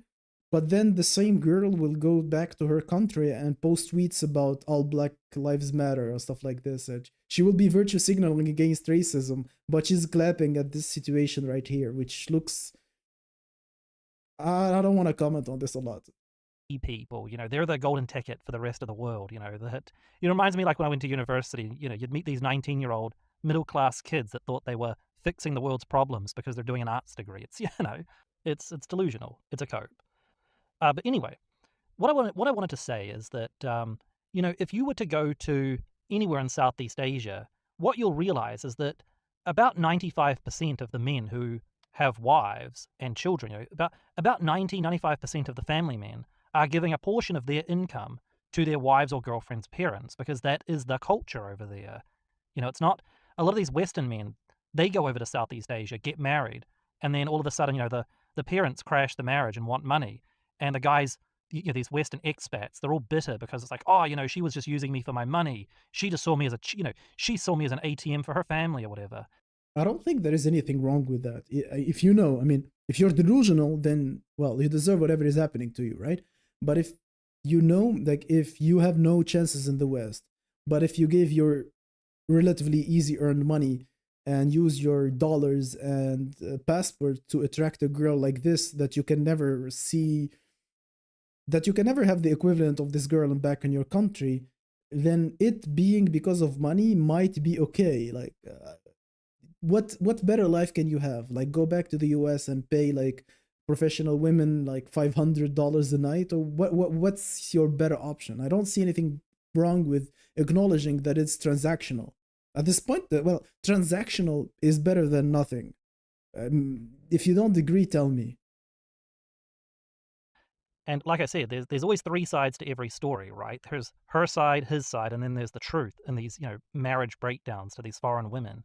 And from her perspective, you broke the deal, because the deal was that you helped look after her parents, because that's what being traditional is to a lot of these women. Not all of them. Not all women in Southeast Asia are like that. And again, I'm only using Southeast Asia as a reference point in this video because I know I'm most familiar with it. In South America, in, I don't know, parts of like, the Mediterranean, that might be totally different, okay? I don't know those areas as well, so I can't speak to it. I just know specifically with Southeast Asia, a lot of these guys go over there and they think that they're getting involved in it with a traditional woman in the context of what a Westerner would think of as traditional. And they feel like they got scammed, or they feel like, I mean, I do not agree that even the West has good definition of what being traditional means. For the West, like, having a single digit body count is traditional. And I don't think it is. I think it must be less than that, but I don't know what the Western tradition is. I mean, it changes every year. Like, he just said, like, not having an OnlyFans account makes you traditional in the West now. So how good is that? At first, it was all about, just us. And then she tried to bring her family into it. And they don't realize what they were getting into, okay? They blame her for everything. We built a house together in the provinces of the Philippines, and then she used the government to help seize it for herself. She was just after my money. And it's like, no, from her perspective, you broke the deal. And she's just clawing back her side of the deal. A lot of these guys, well, not a lot, but some of these guys, I've seen videos on YouTube where some of these dudes have wound up as homeless, all right? They've actually wound up homeless in these foreign countries, living on the street. Because they make bad financial decisions. No one has forced them to do anything. If the girl asked too much of him, he could just tell her, no, I'm not gonna give you this, and they would have broken up and it would have ended there. If he ended up broke, it's because he made the decisions, he signed the papers, he gave the money, he paid everything away in a foreign country. I wouldn't feel sorry for people like this. You went to the Philippines in order to passport Bro Max, and you ended up broke. How stupid can you be, honestly? And every single one of them, blames the woman that they went over there to meet, that she scammed them out of their money or whatever. And maybe in some cases they did. But I just think that a lot of these guys, they dug their own graves in this, okay? They dug their own graves, not realizing that they were digging their own graves. All right. And by the way, not that I support this culture. I said I'm not going to denigrate anyone's culture, but no, I kind of do. I don't like, especially in India, it's really, the whole mother worship thing is really big in India. I do not think this is a very interesting video, guys. You want to move to another one? He says dangers, like plural, but he's only talked about Wayne Danger, and he's stuck on this point for too long. I mean, he's gonna say the same thing about India or something, I guess. So if there are any, 54-year-old foreigners are a distant second in the priorities list, okay? Maybe we should pick another video of his. I mean, this one is an L. It's not a good video. Women, women, women. Why is the manosphere so obsessed with women? The sorry case of Darcy Diffel. I don't know who this guy is. Don't let this happen to you without context. Men need to stop complaining. Wisdom of suffering. Flirtatious old men in public need to stop. Well, that is cringe, right? But I don't know how he made a whole video about it. I don't know. Do you wanna... Is there a title you're interested in?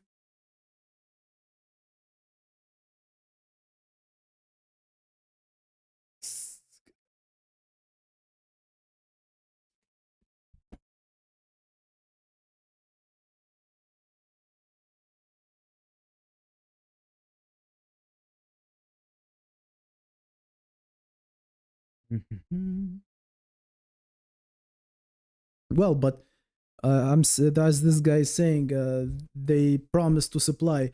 Yeah, but you can choose a deal, right? You don't have to commit to a deal. You cannot. If you end up homeless, you cannot blame the girl. It's 100% on you.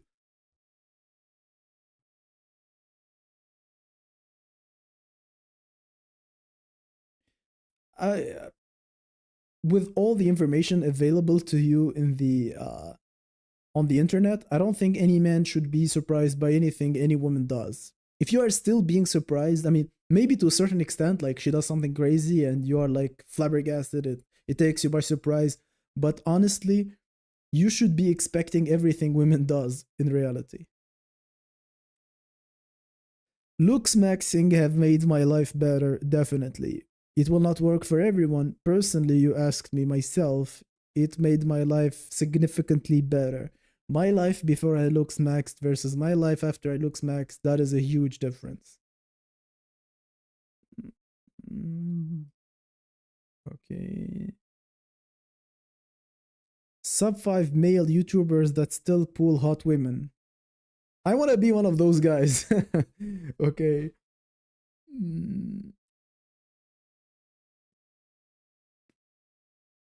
This one, The Wisdom of Suffering, looks interesting, but like it seems too dark to watch like now. I want something lighter. I don't know any more YouTubers. Old videos of wheat waffles. This guy, Medican Coping. I'm gonna go live with this guy. I have to watch his content first to get more familiar with his style. He has 5,000 subscribers, 300 videos. Like he's been here for a long time. I would want to go live with him next time. We're gonna see like a subject that interests both of us. We're gonna go live with him next time. Maybe like the old wheat waffle videos. Man, the best time, like these were like these videos, man, they really helped you hammer the black pill easy. Like it made it so easy to swallow. Like these were so good. I wish he kept doing such content, man.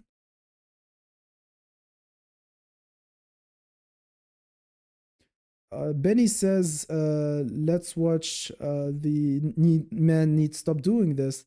Okay, I will start watching it, but hopefully it's something interesting. If it's like a very simple idea, we can just move to another thing. Like search loser maxing. I don't know what is loser maxing even means.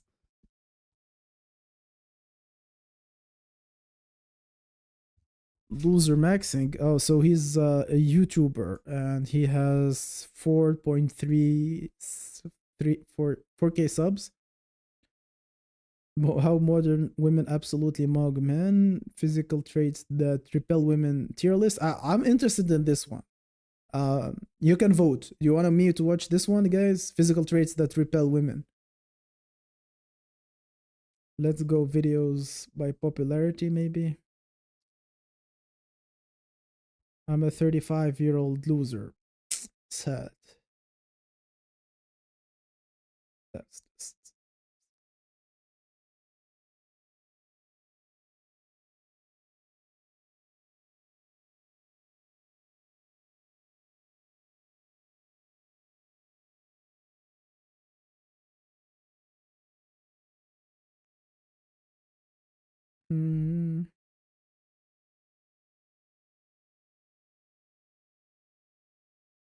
I don't think Black Robin is invisible in Asia. I mean, I know the guy since his first YouTube channel, and I think he has very high standards. Like, this guy is like a Stacy only kind of guy.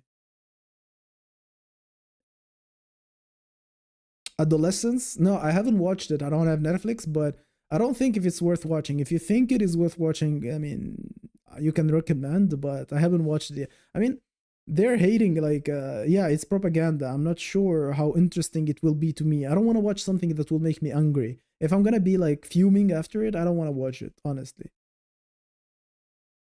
I'm going to be ranking physical traits. Whoa, this is a voice mog. This guy has a nice voice. By how revolting and repelling they are to women. Traits in the S tier are the most effective at repelling women, and traits in the one, short stature.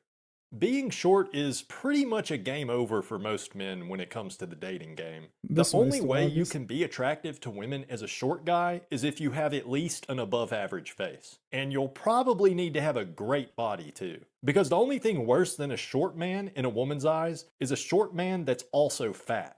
It really sucks being short because it's just so unfair. It's completely out of your control and there's pretty much nothing you can do to overcome it. The thing of being short, if you gym max as a short guy, there is a part that you can never grow. I want you to guess in the comments what part I'm talking about. I'm gonna repeat. If you're a short guy and you go like roid maxing, there is a part of you that you will never be able to grow, and it will always be repulsive to women. What part is that? Legs? You are going in the right direction.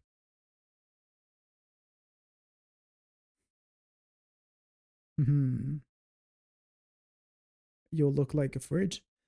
I have seen it, and when I seen it, I could not unsee it. When a guy is short and he builds up a very good physique and he's like wide and stuff, having small feet is so off-putting. I mean, I'm a man.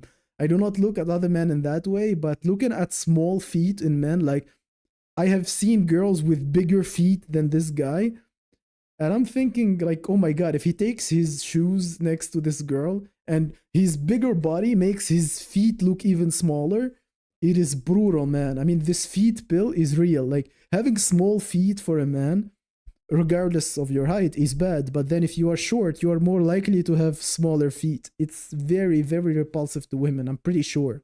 I haven't asked any women, but I can imagine. Yeah, sure, leg lengthening surgery exists, but it's extremely damaging to your body, and at best, it can only give you a few inches of height, so short stature easily ranks as an S tier on the physical traits that repel Agree, women 100%. list. But how short is short? Where does tall end and short begin?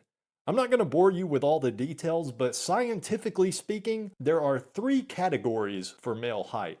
If you are between 5'8" and 6 feet tall, you are normal and your height neither adds nor subtracts from your looks. Definitely subtracts.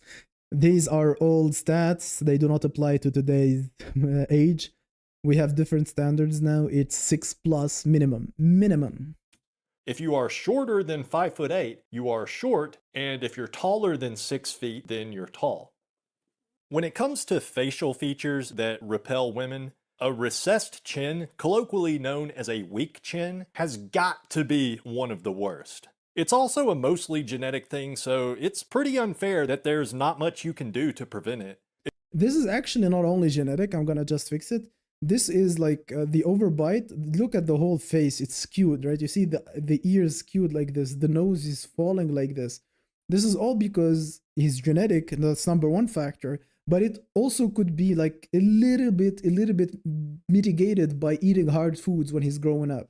This is probably an Asian guy who has been slurping his whole life. He hadn't have any solid food growing up. So added to the poor genetics he has, this poor eating habits since childhood also contributes to this.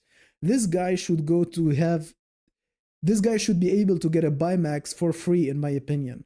He should like sue his parents for ruining his food habits, but well, whatever, you cannot do that, right? But if I was approving operations for the government and this guy came up and asked for a free Bmax, I will give it to him, tax paid, because at this point it is a life-saving surgery. This guy getting a Bmax is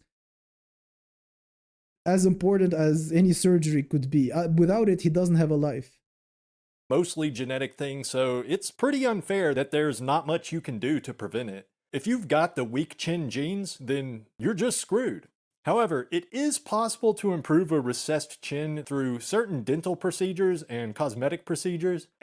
Yeah, I will not delete the stream, it will be here. I will either let it here, the whole it, or I will cut it and re-upload it. But if you're leaving, please put a like before you leave. Maybe you already did, thank you anyway. Have a good night. For the rest, if you're still here, you can put a like. Let's continue this tier list and then we can go to sleep. And a weak chin might not necessarily ruin your whole face. It does definitely ruin your whole face, man. The recessed chin is GG over. I mean, if you have otherwise great facial features and cranium shape, then if you have a recessed chin, the chances of you having other features good is non-existent. Your face is gonna be like swooped down, like your chin is gonna be pulling everything like this. Everything else will be messed up. then a weak chin might not be hurting you that much. With that said, not everyone with a weak chin can afford to get expensive cosmetic procedures, and even those that can afford it, there are major risks involved, so it's not just a simple decision. Because of all these factors, a recessed chin is an A-tier physical trait that repels women. Being bald is an interesting thing because it's extremely common, but it's still considered to be extremely unattractive by the majority of women. And this is something that's rarely talked about, but being bald will also make a lot of people perceive you in a negative way. Baldness is associated in people's minds with criminality and untrustworthiness. Being bald just complements your looks no matter what kind of facial features you have, but instead of enhancing your features, it dehances them. If you have masculine features, Brutal, man. then you'll look evil. And if you have a baby face or you have feminine features, then people will think you look creepy. Baldness just plays off. I mean, baldness with masculine face is definitely better with baldness with with like a pretty boy who goes bald. That's the biggest troll. That's like a genetic troll. All your other features, but in a bad way. Now, depending on how bald you are, you might be able to save some of your hair with medicine, or you might be able to get a hair transplant. But none of the solutions to baldness are guaranteed to give good results. Okay, this guy said that he knows a girl who has amazing eye area but chubby cheeks and almost recessed chin. She mugs almost every girl I have ever known. Well, because the chin does not hurt women. It's okay for women to be chin cells. The thing is, I would not advise a man who has options to reproduce with a woman who is a chin cell because he will hurt his potential sons. If you are guaranteed to only have daughters, it doesn't matter because a girl can be pretty without a jaw. Not a girl with a jaw can be pretty too, but both exist. For men, having a jaw is law. It's non-negotiable. Having a jaw is very important. So you're talking about girls, that's a whole other thing. Harmony is important, yeah, but I think he's gonna talk about harmony later as its own point. but they are expensive. Being bald is extremely unfair, but if you have a great skull shape that complements your face, then you might be okay. However, Don't cope. Even if you have a good skull shape, if you can fix your hair, do everything to fit. If you can save your hair, do everything to save it. Don't think like, oh, but I have a decent skull. Like, yeah, but you still look better with hair anyway. if you have a skull shape that is just mediocre, or if you have an ugly skull shape, psh, all I got to say is, it is over out here for cranium cells. Baldness is in the S tier when it comes to repelling women. I don't think baldness should be above shin cell. I would put baldness in A or B, and I will put shin in like high A or even an S tier. Now this next one is something that really does not get the attention it deserves, and I already mentioned it briefly, but a very underrated physical trait that repels women is having an ugly skull shape or having a small skull circumference. Now, whether your skull is small or it's just a regular size skull with an ugly shape, it's just a fact of life that people associate how aesthetically pleasing your skull is with how intelligent you are. So, I'm sorry to say this, but if you have a small or ugly skull, then everybody you meet probably thinks you're stupid. Of course, if you have a full head of hair, people might not actually be able to see the shape or size of your skull. Yeah, guys, do hair like me so you can avoid. Well, I don't have a small skull, but this is the tip. If you have a small skull, just let your hair grow wild. So having a small or ugly skull is mostly only a huge disadvantage if you're also bald. But since it does have such potentially devastating effects on your appearance, and also since there's not much you can do to fix an ugly skull, small or ugly skull ranks in the A tier when it comes to repelling women. And by the way, if your skull is small, then it's also ugly by default. The next physical trait I'll be ranking is really a combination of traits. If you have a pear-shaped body, that means you have narrow shoulders relative to the width of your hips. And that is a... Am I like just horny, or this pear looks sexy? Like, it looks like a butt. Like, look. Am I horny, guys? means you have narrow shoulders relative to the width of your hips. And that is a very ugly physical trait for a man to have. Mostly because it's just seen as feminine and weak.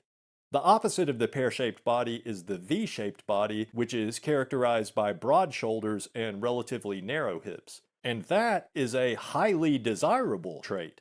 But even though a pear-shaped body is considered extremely undesirable to women, for most men, they can improve their shoulder width to waist width ratio significantly through weight loss and lifting weights. Significantly is an overstatement, but you can definitely do something about your frame.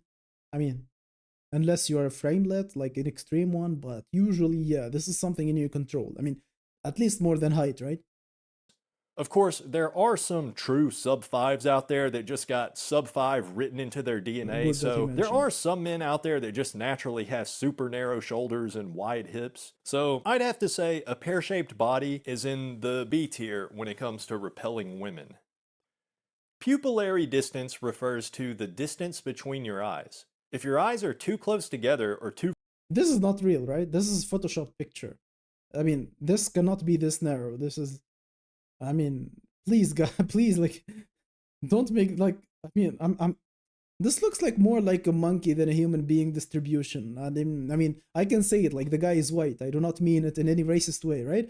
But look at this, like, his face ends here. This cannot be normal. This is squished by some AI Photoshop or something. Too far apart, it can really ruin your appearance despite any other good features you might have. But I do think pupillary distance is a binary thing. Like, your eyes are either too close together or they're not. You know, your eyes are either too far apart or they're not.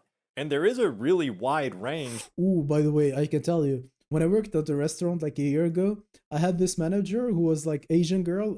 Well, she's Russian Asian, right? And she had this medical condition at birth. Well, they did not hear it because it was not extreme, but actually her eyes were here and here. So basically, she was like a normal looking woman, everything was fine in her, but then her eyes are actually like one eye is here and the other eye is here. I mean, which is useful when you work like a manager, right? You can see everyone in the restaurant standing from one position, you can see everyone. But man, it looks so creepy. It's like her eyes work differently. Like each eye like could see on its own. And the distance here was crazy. Like you could like this is like another forehead under her forehead, like forehead here and another smaller forehead here. It was so weird. And hard Looksmaxxing in this area is very dangerous, so it's unfortunate for her, but when you see eyes distancing, man, it's creepy. I know the medical condition, I just don't want to Google it because it's considered like, I don't want to put like something gore, right?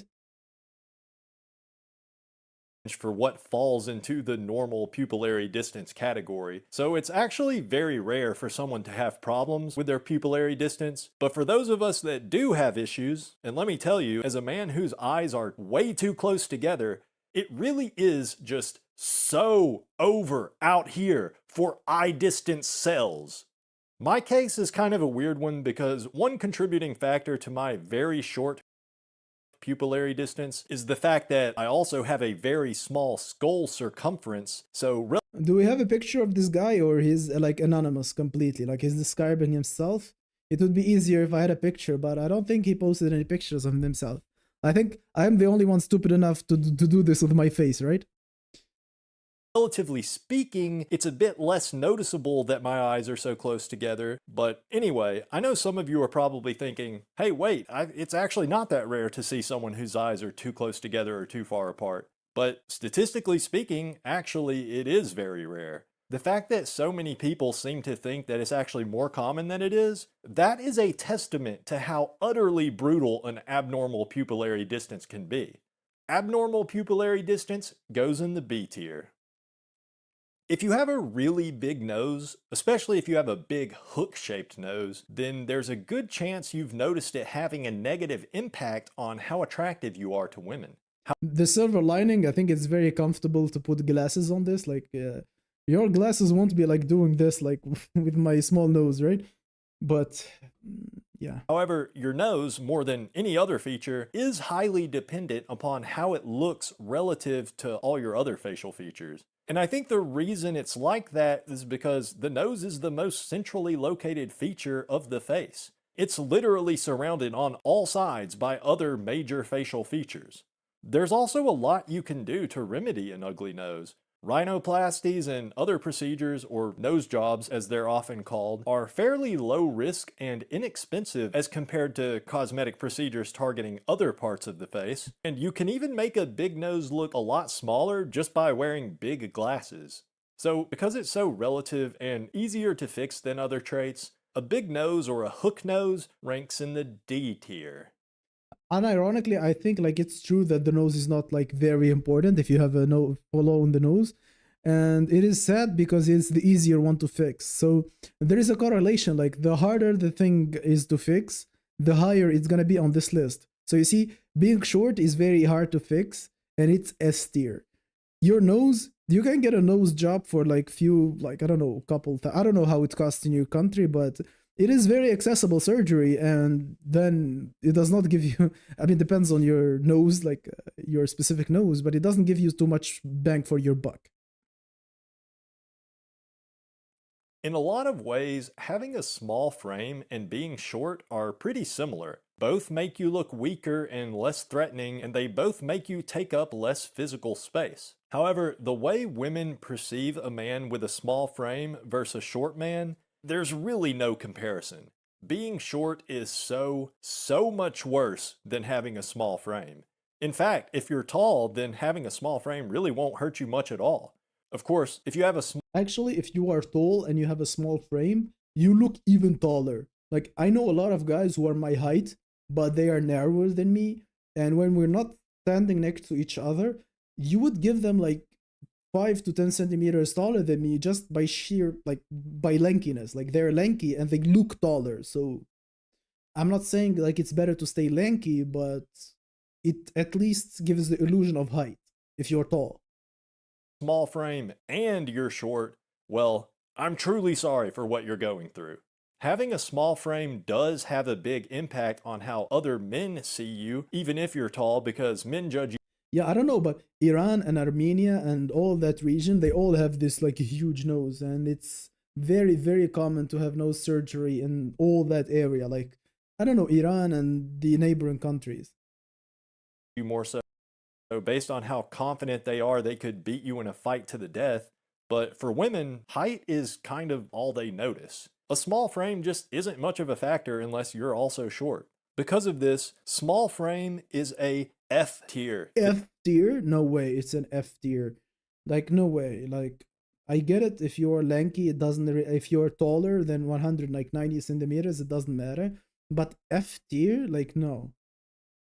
Especially, maybe this is my bias, guys. You can tell me. I live in Russia, and there is like a word they say like "худенький," which means like a diminutive form of calling someone like lanky, but it's very, very derogatory. Like they use it very, very negatively. If a girl tells you like, "Oh my God, he's худенький," like, oh my God, he's lanky," it doesn't carry any positive connotation. It's totally 100% negative. So maybe I'm wrong here, but I don't think it's F tier.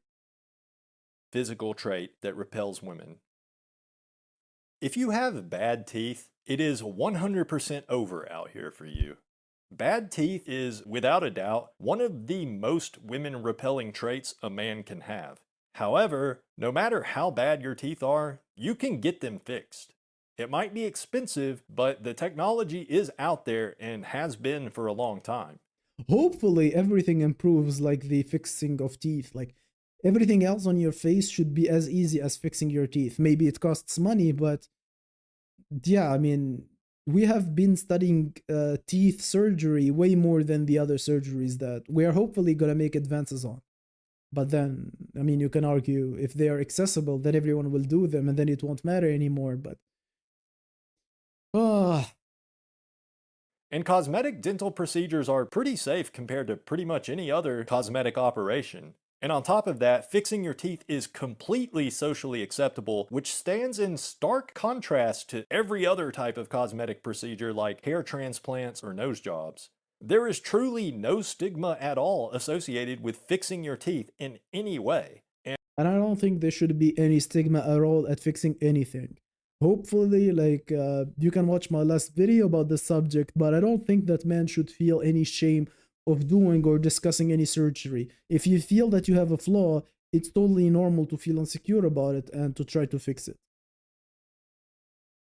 And I considered not even saying this, but honestly, if you have bad teeth, it's probably your own fault for not brushing your damn teeth. So I really can't feel too bad for you. But I know some men are just born with really crooked teeth naturally, so I mean, I do have some sympathy there. But since bad teeth is the most easily fixed physical trait on this list, I'm putting it in the B tier. And I know some of y'all are going to disagree with that ranking because obviously we all know women really do not like men that have bad teeth, but it is what it is. You heard my reasoning. Being fat sucks. I mean, being lanky, if based on the fact that you can fix it by gaining muscle, I can see why it's an F tier, but it is what it is. You heard my reasoning. Being fat sucks. And if you're overweight, you probably know that women find you disgusting. But if you have a good enough face, then maybe you don't have that problem. The thing about being fat is that it is very effective at repelling women, but it's also pretty easy to lose weight, and if you're fat, then it's almost definitely your own fault to begin with. But even if you are fat, if you're only a little bit fat, but you have a decent face, then you can probably still attract decent quality women. So being fat isn't even a death sentence unless you're morbidly obese. But outside of the few people that have a legitimate medical reason for being fat, if you're fat, then you kinda deserve your fate. And I know, who am I to talk as a bald man with an ugly, tiny cranium, but you know what? That's not my fault. I was born with a small head, and it's not my fault I went bald either. I can't picture him with a small head, just because of his voice. Like he has a Chad voice. Picturing him with a small head is funny. Like he's producing a very, very manly voice. It's just genetics. And I have been fat before. And I have been fat before. I have always, like, he speaks like this. I cannot picture him with a small crane. a fat kid growing up, and it really does suck to be fat. Like, even aside from how poorly people treat you, it also just feels bad to be fat. Like, it's uncomfortable to bend over to tie your shoes and things like that. So, being fat is highly repellent to women, but you probably deserve it. D tier.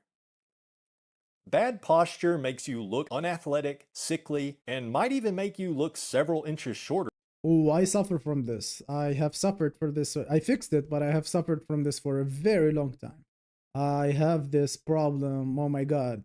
Than you actually are. So it goes without saying, bad posture is a woman repelling feature. Another thing about bad posture is it can make your shoulders look more narrow, which can make your body appear more pear-shaped. However, posture is one of the few physical traits on this list that can often be improved without drugs or surgery. So I'm placing bad posture in the C tier because the main reason it repels women is just because of the way it exaggerates other woman-repelling traits like short stature and narrow shoulders. Nobody wants to have pimples, and nobody wants to look at somebody else's pimply skin.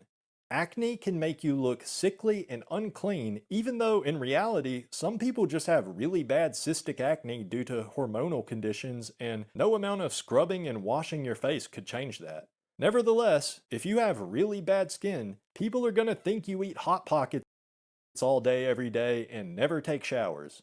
Bad skin is game over. I mean, I want to ask this question to a guy, but to guys, but if a girl is like a 7 out of 10, but she has severe acne, would you be okay with it? I mean, I know most of you are like desperate as fuck, right? But if a girl is genuinely like she's a 7 out of 10, but she has like not the like acne like the red spots, but she's actually have holes in her face, like the severe acne, even that would repel men off. So what about women who like have icks left and right?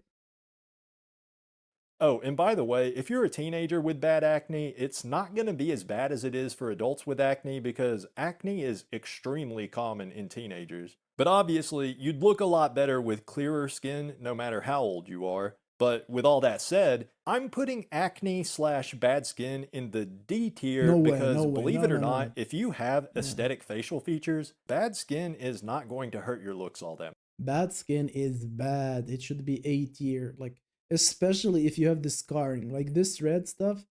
I mean, if he's tall, you can see him dating a girl who doesn't care or who has acne herself. But it is bad, not a D tier, definitely. That much. Women are mostly attracted to a man's physical shape. That means facial features and other more physical features like height and shoulder to waist width ratio are completely. Mr. Greg, I want to tell you, if she covers it effectively with makeup, then it's not the kind of acne I'm talking about. I'm talking about the acne where, like, even through makeup, you can still see holes. And that, and I'm not saying, like, maybe you were okay with it. I'm just saying that it's something that would repel men. And we know that women have a very low tolerance, right? Men has to be perfect. For women, like, please don't be like 500 pounds and please don't have like the worst symmetry of all time. Like, just please be normal, right? So men have a very, very big tolerance. But I know a lot of men who will refuse girls who have bad skin.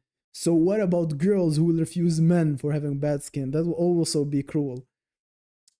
I mean, it will be worse for women. Women have icks right and left. Like, they can get disgusted by anything. If she has a triad personality, I can tolerate the ugly spots.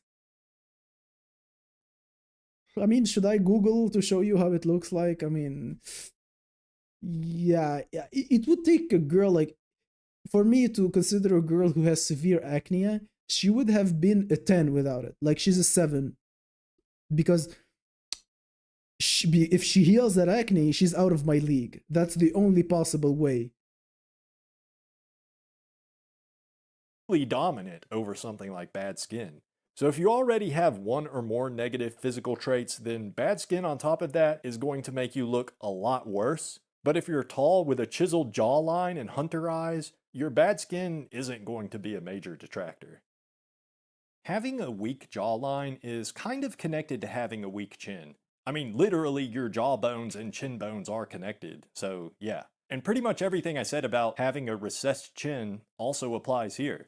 There's not much you can do for a weak jawline outside of expensive and risky surgical procedures, and it's also one of the more unfair women repelling traits to be addled with because it's just something you're born with.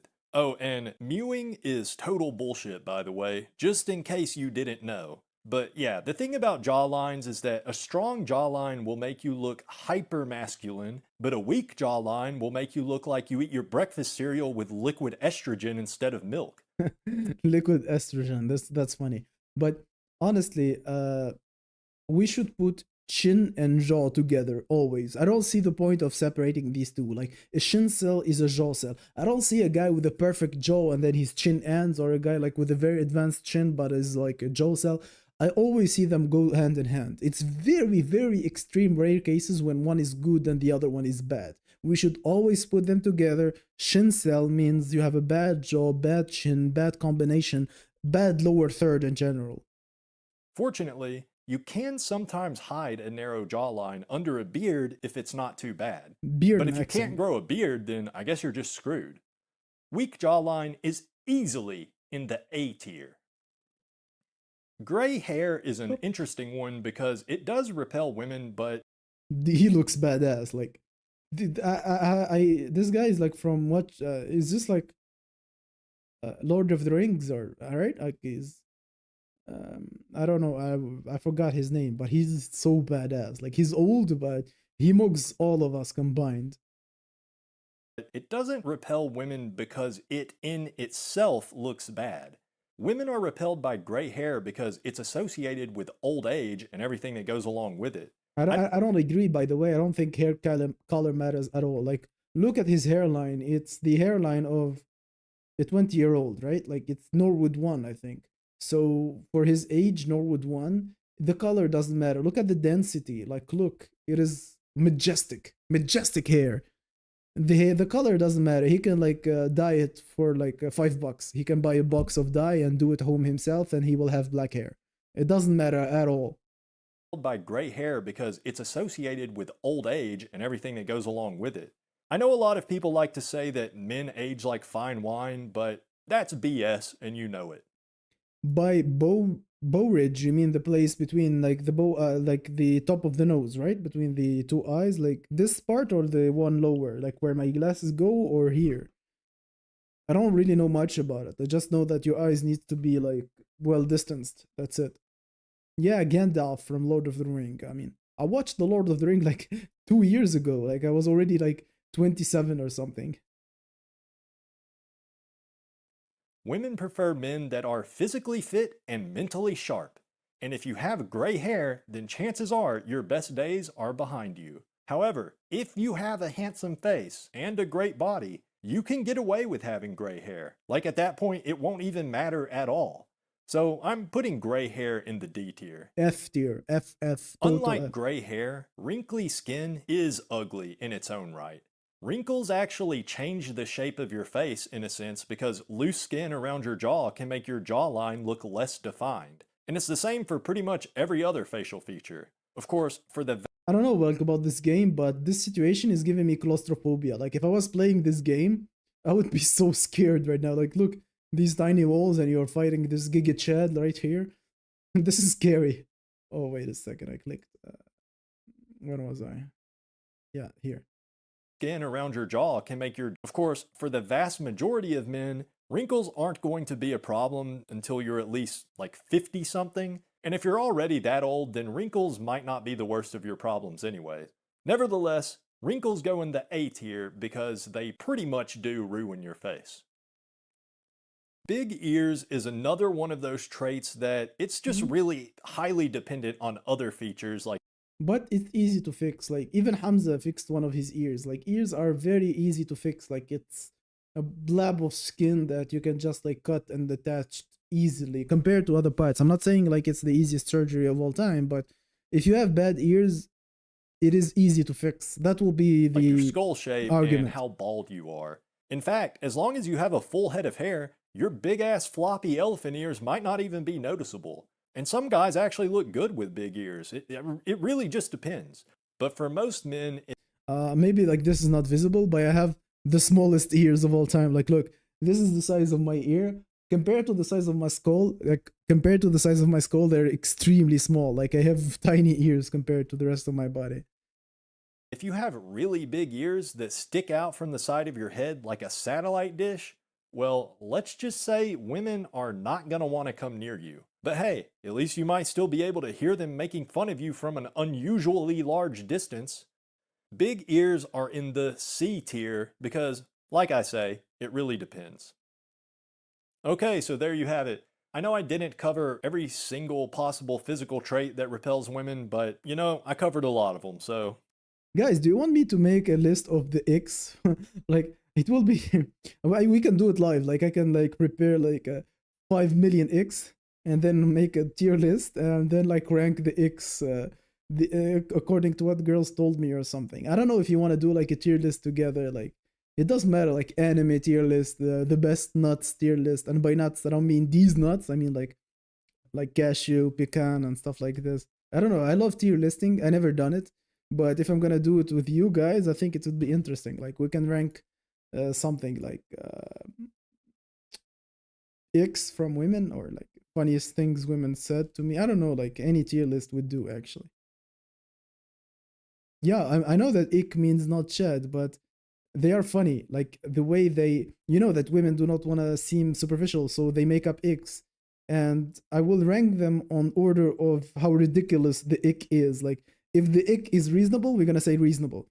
If the ick is like something that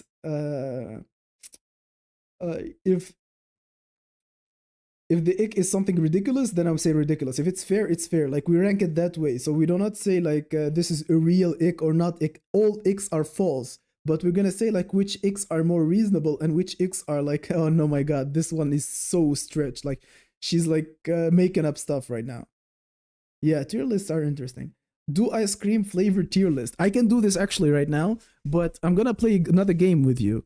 I'm gonna, when I start my service on one-on-one like consultations, I'm gonna give a free consultation for the first one who can guess my ice cream flavor, my best ice cream flavor.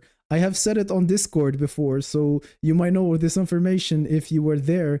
But if you can write in the next 20 seconds my favorite ice cream color, my favorite ice cream flavor, at least the one I'm thinking of right now, I will let you have a consultation for free. You do not spam, please, like one chat by one. But if you guess my favorite ice cream color that I'm gonna share with you later, we can. I'm gonna give a free consultation. List.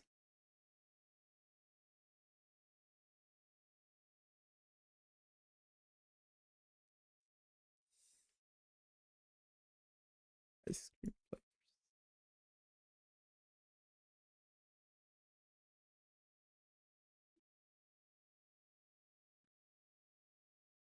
Okay, I see no guesses.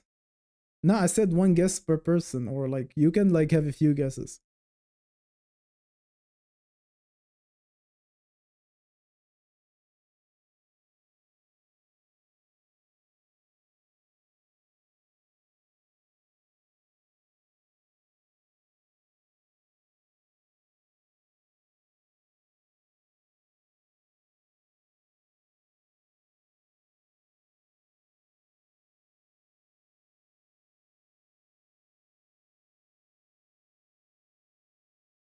Yeah, not a lot of Ravels. This one is great though. This mint one, the chocolate mint one, I love this one. Mint is would be have been my second one, so no. Pistachio is a strong one, like top 5 for sure. Chocolate, like that's too basic, no. White Monster, I don't live in the West, so I don't know all these ice creams. Caramel, no. I like salted caramel, but it's not my top 1 list. Okay, I'm gonna save you the trouble. The best ice cream for me is this one. Let me Google it for you. It is pretty simple, right?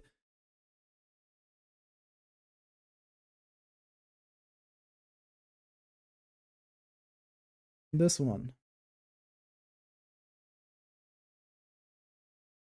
The cookie dough, the half-baked like cookie dough stuff. This one is the best ice cream for me.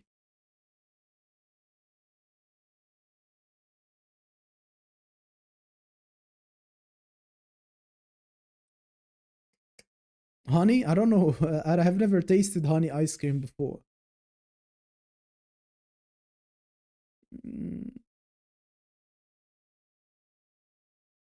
Okay. 2 hours and a half already. Cookie dough is fire. Yeah, it is amazing. I love it. Like, I love cookie dough. Like, I would eat raw cookie dough on its own. So having it in ice cream is like, mwah.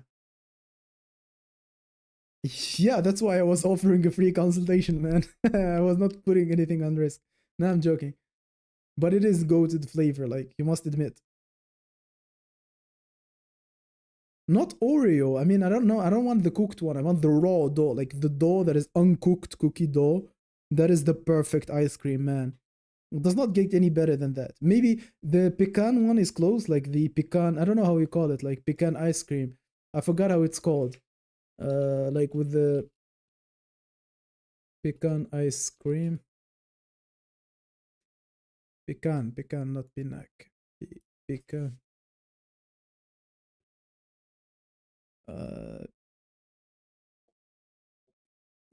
Butter pecan, yes. Butter pecan ice cream is also good. I would actually, it is so good that if any one of you have said like butter pecan, I would have taken it.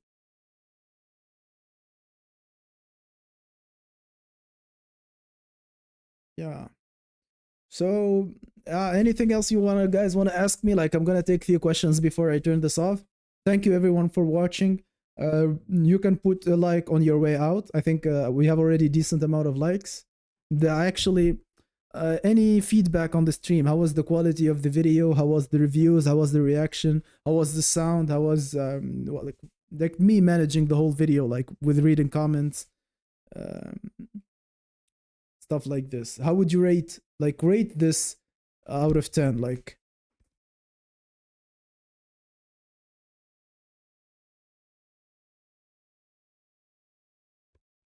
thank you everyone for watching. You can put the like and leave. But if you want to tell me, if you want to give me like some feedback, some advice on how to run my lives better, 8, that's pretty decent. Actually, well, 8, good stream. Thank you. Have a good week to you too. I'm gonna be doing this more often, guys, so we're gonna be seeing each other more often. And yeah, I mean, I'm gonna find a way to put the comments on my screen so I don't have to minimize the video to go back to the, like, I don't have to do like this to come back. But yeah, I mean, it's very interesting to react to the comments at the same time while I'm reacting to the content. Though I'm gonna leave the stream on, you don't have to ask me. I will just either like clean it a little bit or just leave it as is. I'm gonna see like the sound quality for myself. You said it was good. I'm gonna see if it's actually that good. Any questions, or you just wanna go sleep? Oh, I mean, it's pretty hard to sleep after we have been discussing ice cream flavors. Now I wanna go to the shop. Well, it's good. I did not have any planned content, so I watched the rehab room video, which I always wanted to do live, but I did not have a lot of content lined up. If it's in terms of clarity response, it's like a 9, 8, I'm happy.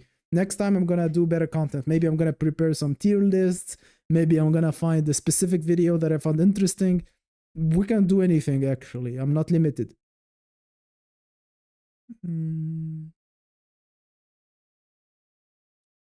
Another idea I had is to talk with a YouTuber, maybe Turbo Black Pill or another YouTuber who's younger than me, who needs advice, so I can show the other people how it's gonna be the one-on-one consultation. So I'm gonna give a consultation to another content creator, and we're gonna do it live for other people, like without revealing too much information, but we're gonna go like some, you know, to show you how I work with people, how I gather information, and how I give specific advice.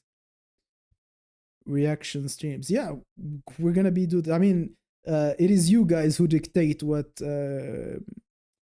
we do. Like, I cannot make content that is interesting for myself. That's not how it works. It must be entertaining for you. So if you I welcome all the You can comment your suggestions anytime under any of my videos. Like, hey, guidance, do this. Hey, guidance, you should react to this. Like, I take suggestions.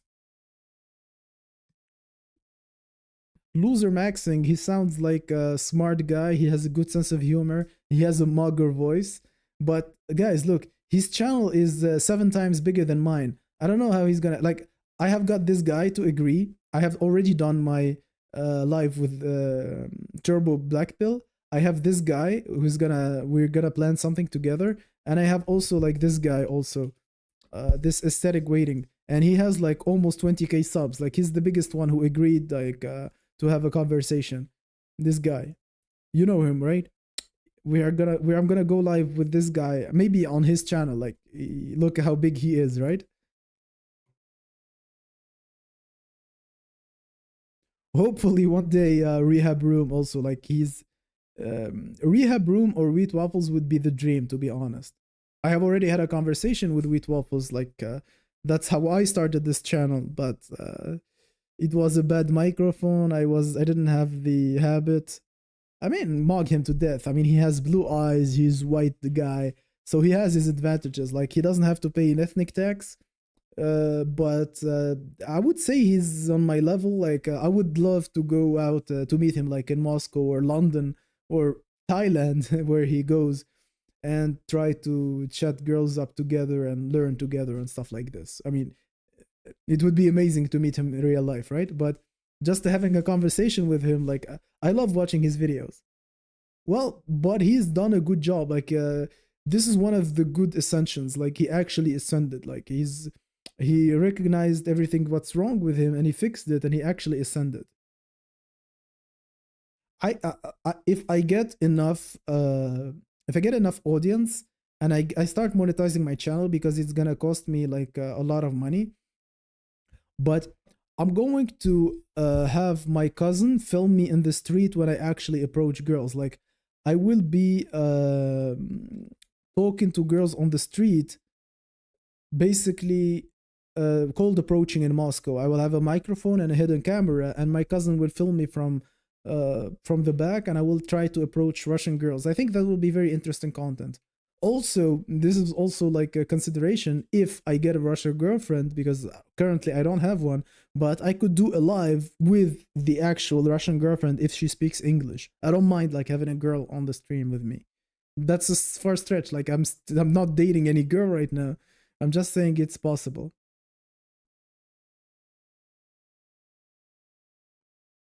Cold approach with wheat. Yeah, I don't think wheat wants anything to do with me. Like, I would do it gladly.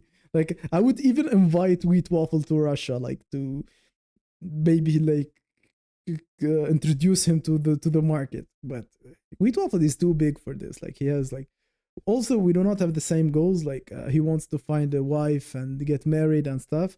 I mean, for now that's not what I'm looking for.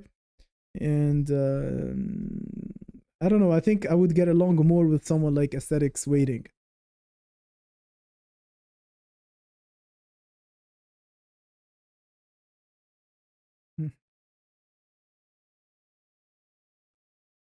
Okay, guys, so let's accept a lot of rejection. Bro, I have been more, and this is not a brag, right? There are 25 people here on the stream. I have been rejected. Oh, I'm pretty sure more than all of you combined. Like, I have, there is like a weekend when I went like on a death roll, and I got rejected like 200 times easy. Like, I approached 200 girls. I got rejected like 199 or 198 times. Like, it doesn't affect me that much anymore. Like, yeah, so I'm okay with rejections, let's say.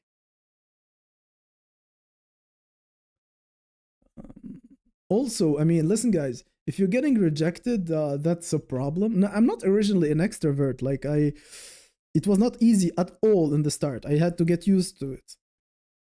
But yeah, you see, getting rejected because you wanted the girl is one thing, But getting rejected for content is another thing. Because if I get rejected for content, it's funny, guys. Like, if I go approach a girl and I'm talking to her, well, it's gonna be in Russian, but I'm gonna put like when I upload the video, I don't think it's gonna be live. I think it's gonna be recorded, like to avoid problems, right?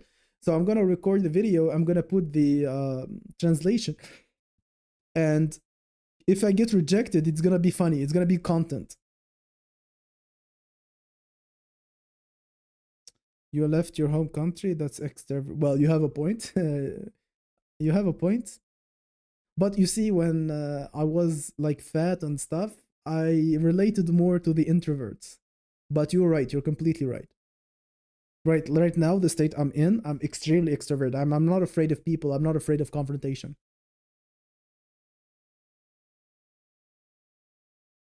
Like, I mean, the thing I'm doing right here, I think would be very, very hard to do if I was like a true introvert. Like, how would I like be talking to people, like asking them for like likes and, you know, like directing the stream, ordering people around? That takes, that is not very easy.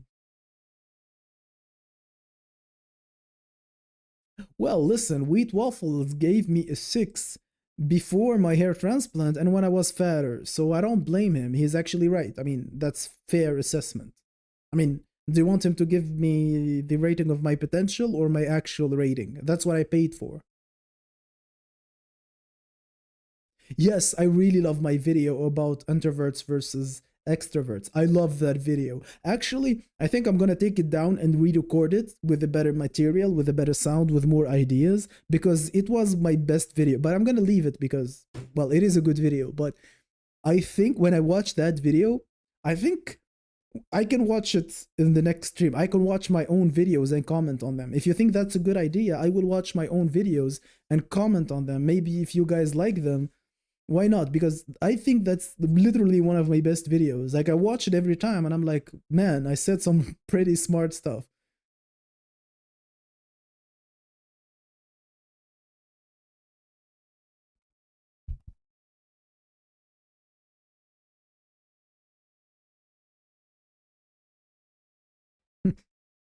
I mean, I'm here. I can say anything. I'm just writing it on purpose. Because, well, I'm still taking questions. Like, I don't mind, but it seems like people are still coming in, not leaving. We have 29 concurrent views now.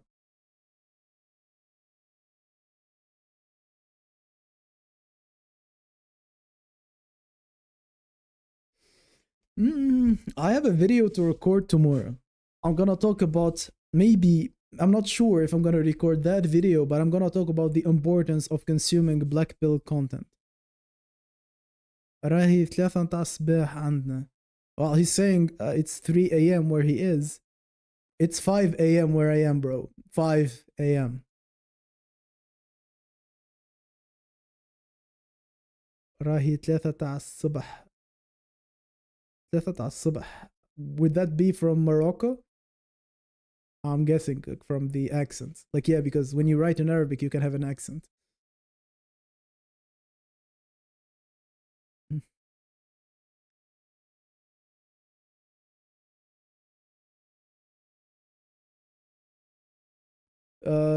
Makes you relate to normies less and less. Not necessarily. I mean, you can fake being with normies. Like, being with normies, you can have a mask and act ironically. They will think you're serious.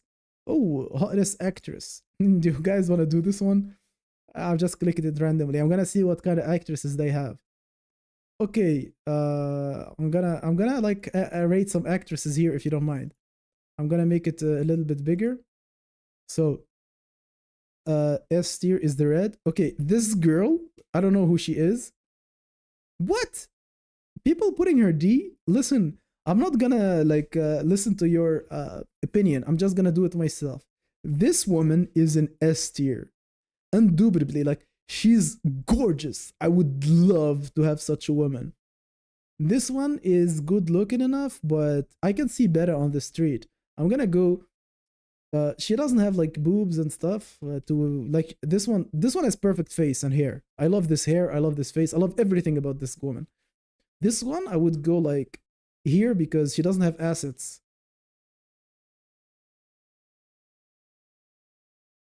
Hmm. This one, beautiful, but same. Uh, not my type at all. She has GBW, but still not. No, no, this tier must be prettier this way, but I would put her like above these two, but this will be. I think this is a back picture of her. She could have better pictures.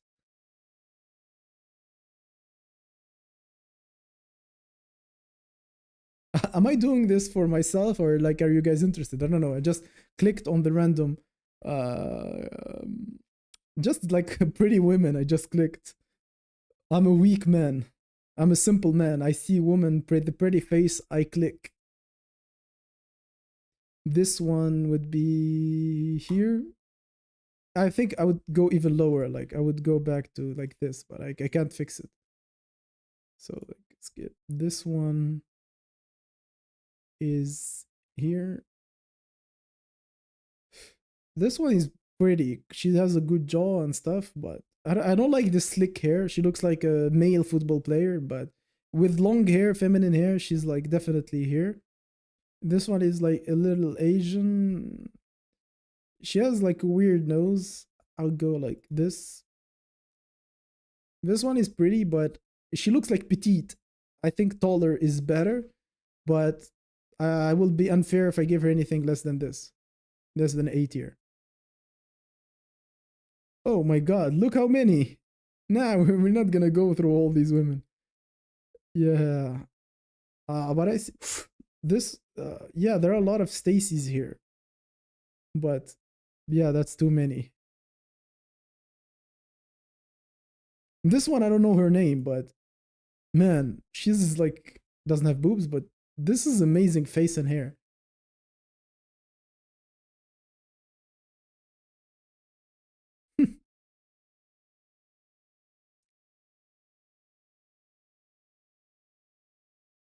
You don't like thick army jaw on women? I mean, maybe, I don't know. I think women can look attractive with a jaw. But definitely a man has to have a jaw. For women it's optional.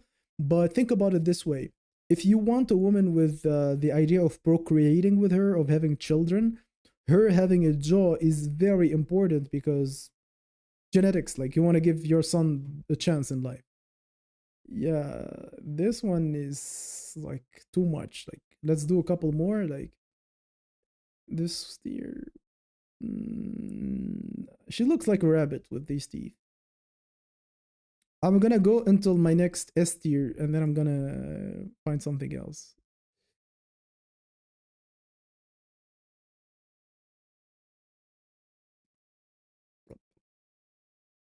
Bad picture.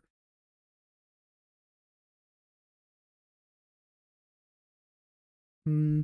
I'm not like only GBW guy. She's white and stuff, but she's not that pretty. She's like an average girl. No. Yeah.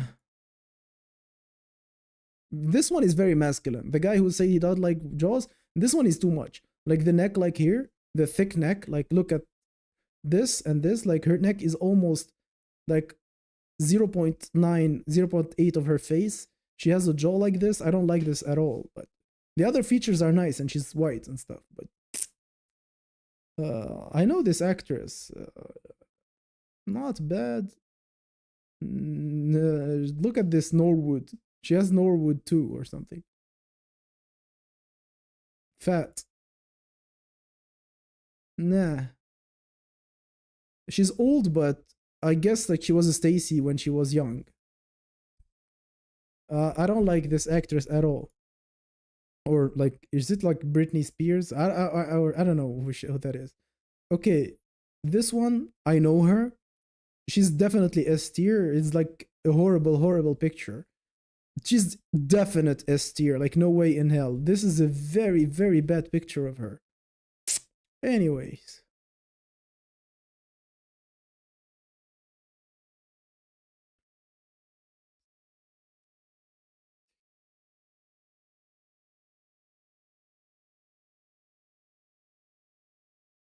Well, you see two masculine jaws. It has a contest. The other woman had like thick neck and other features that are masculine. If she's feminine all around, but she has like a jaw, I think that will work. I mean, it's a combination of masculine features, like too many masculine features at once. I don't know. I still, I'm gonna, I don't know, go for a few minutes, then leave.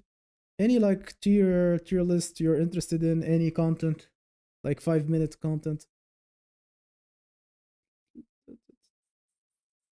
Let's see what this guy is all about. Like, Austin Wayne. Let's see what this guy is doing.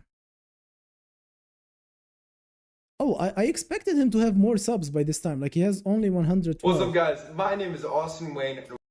He has 112k subs. Like, Wheat Waffles has almost the same number of subs as him. I don't know. I expected him to have more.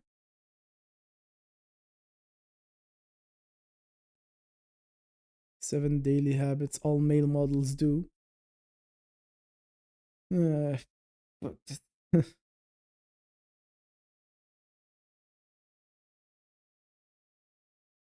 Oh man, these videos, they make me cringe so hard. Like, I avoid these videos at all costs. Like, an attractive man walking between women, I avoid these like the plague. They make me so mad. Like, it's not like jealousy, but like, this content do not help me in any shape, way, or form. It's just pure agony in the eye. And look, like, he has so many of them. These are his most popular videos, like him walking on the street and mugging people. God damn.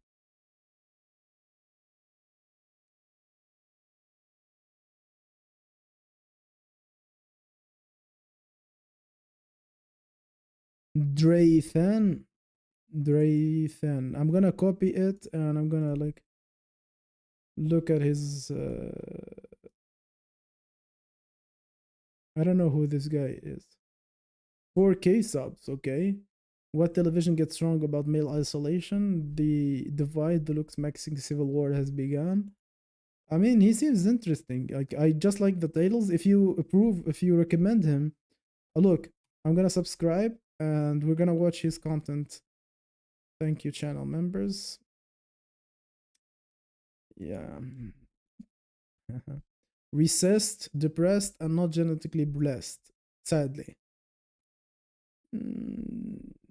42 videos and 4K subs. He less videos than me. That's impressive to have 4K subs with this, but then he joined like since 2022, but since 2020. But yeah, on only 42 videos, he has already, I can show you my channel, like, I have way more videos than him and definitely less subscribers. Like, I have 636, and I think I have like 50 videos or something like this. So if anyone here is not subscribed, like, please subscribe. Like, it really helps. I want to get to 1,000 this year, but hopefully like earlier this year.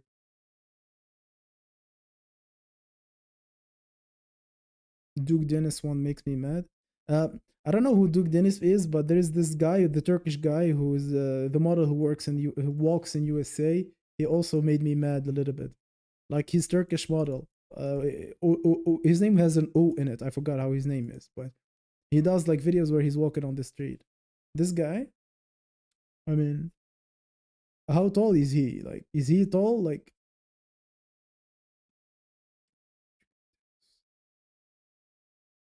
I would say like he looks like a Tyrone for definitely, but Tyrone Light maybe, or Tyrone, like in this pictures, this is definitely a Tyrone. And he looks cool, to be honest, but I don't know what he did.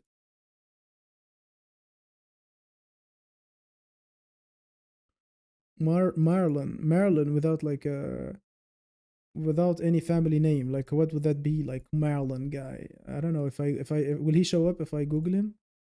Marilyn streamer. Maybe this guy. Ah, yeah. Yeah. Ah, yeah. This guy, like French guy kissing girls. I've seen a couple of videos of him, right? Mm. This guy is like too feminine for men, but perfect for women. Like they see him and he looks like a woman. Like if you add like boobs and like feminine hair, he would look like a woman in this picture. But as a man, you say like this is too much femininity, but it works. I mean, it definitely works.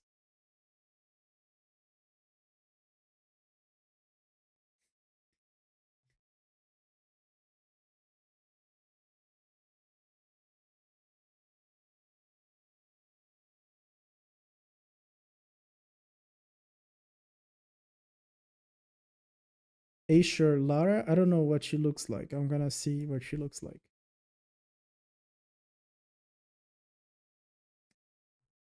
Just me, let me copy it again.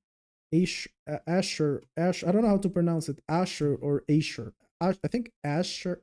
I don't know. I don't know. Let's see. Ah, so that's a guy? I thought it was a girl. Man, you got me. Pretty boy. I think like he will not be doing it for the girls who are older than 20 for sure. Like if a girl is older than 20, she would probably like I don't know, pick me over this guy. Because I'm not saying like just listen to me. Like I'm gonna save myself from this. I just mean that he is too much of a pretty boy that he only appeals to younger girls over 20, but that's good. I'm not saying it's a bad thing. Actually, the younger the girls you can attract, the better, right? But he doesn't look like he can attract older women or at all.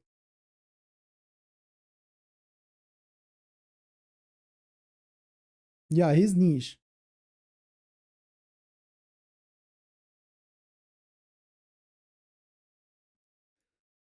Who makes these types of videos? Man, listen, if I could make a video of me walking on the street and it will be generating money, why would I not do it?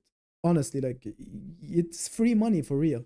There is this Russian guy who was like had a hair transplant, who had other transplants in his body. He had like some stuff, a lot of surgeries. Maybe if I can, maybe one day I will do a video about him. But when he walks on the street, like girls are like this, and he's not like he's not Chad genetics. Like he started like a 6, and then he got himself with surgeries and fillers and stuff to innate, and it's paid off real bad. Like he's doing such videos, and girls are taking pictures of him, stopping at him, and it is the life. Like that's the ultimate validation.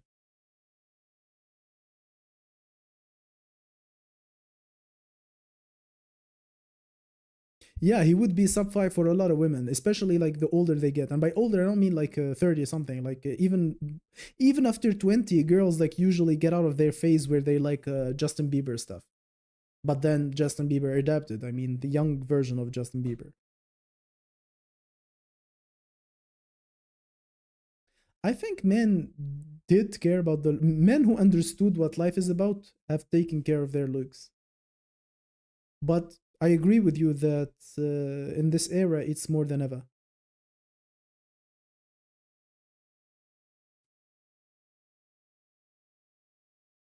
I'm gonna see if anyone subscribed. Refresh. Okay, I'm pretty sure that one of you guys in the comments is not subscribed. So if you watch my video, if you like my content, subscribe now.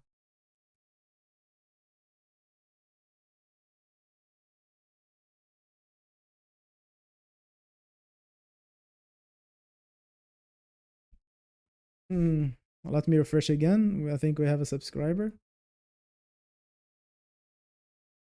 Oh my god, no. Okay, that's better. If you don't like my content, don't subscribe. I don't want fake subscribers who don't watch my content. I said Central 99. I already said that I have a debate with the Med Pill guy, the guy who has 5k subs, and I have I have a conversation lined up with Aesthetics in Waiting. The guy has like 20k subs. So yeah, collabs are on the way. And I'm gonna be going live more often. I'm going to dedicate myself to YouTube even more. That's why I'm asking for people to If possible, share my content, but at least when you see a video of mine, like watch it till the end, put a like, subscribe. That's all. I really enjoy making Black Pill content, and it's pretty nice to have an audience like you guys. Great. We got to 38. That's amazing. Thank you, everyone who subbed. I really appreciate it. I'm telling you, if you save, I'm telling this to everyone. If you save a screenshot of the number of subs right now, if you save a screenshot like the guidance vault, the number of subs, and you show me that you were subscribed before I hit like 1000, I will have a special discount for all of you guys. The original gangsters will have a discount for my every service that I'm going to provide in the future. I'm going to have a special tier for the original guys. Like everything that I'm not gonna be grifting. I'm not gonna be selling you like some soaps or whatever, right? I'm gonna be offering very valuable services that are maybe refundable. If you save the subscription, I will do a special discount for you. 90% off. Well, listen, my price will not gonna be 9,999 for me to do a 90% off. I will price everything reasonably. Sahib, it's very hard. Maybe I will remember you, but if you take a screenshot with the number of subscribers that I have with you subscribed, and when you're gonna buy something from me, like you send me the link, and I'm gonna make a.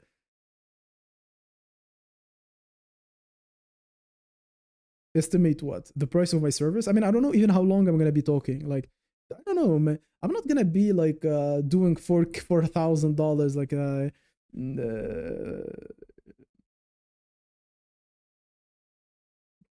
people can edit what? The subs? Nah, I mean, I did not tell everyone. I told you guys.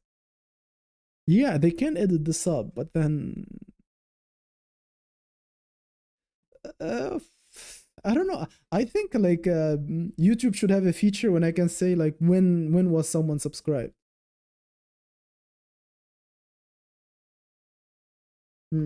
Okay, I have a better idea.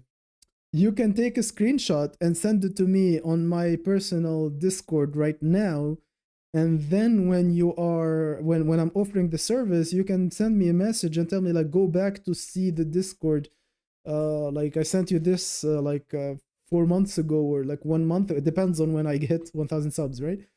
Maybe that's a good way. You can send me the messages on Discord. I might not look at them. I might like leave them on red, but I don't have a Discord server. I usually sit in the Discord server of Turbo, Black Pill, of Rehab Room. I hang out there. I don't have my own Discord yet. Yeah, I cannot access my phone. I'm using them for lighting. Like, I have both my phones under my computer projecting light onto my face. I cannot use them. Yes, Rehab Room has a server. It costs you like $5 or something to join, I think. Or I don't know. It's paid, but it's worth it. Like, there's a good community there. I usually hang out there.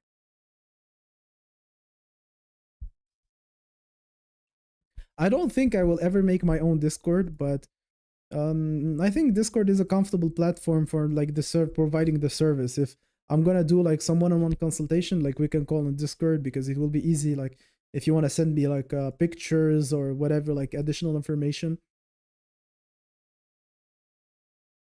But again, I haven't thought about any of this at all. I'm still like focused on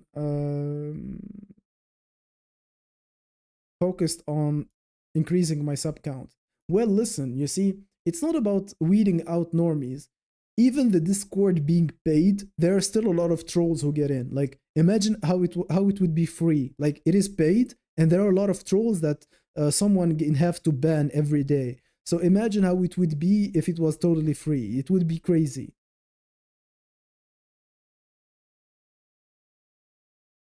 I mean, that Meek's jacket, I think it's made for him on custom because I couldn't find it. I googled it, I searched it, I went to ChatGPT, I couldn't find that fucking jacket. Like, it's probably made specifically for him. Like they killed a crocodile for him. They made it for him because I couldn't find it anywhere. Nothing close to it even. Like the peak, like like it's going like this with the crocodile skin. I couldn't find anything close to it. My real name? I mean, why would I reveal my real name? You can call me Guidance Vault. I think that's a cool name.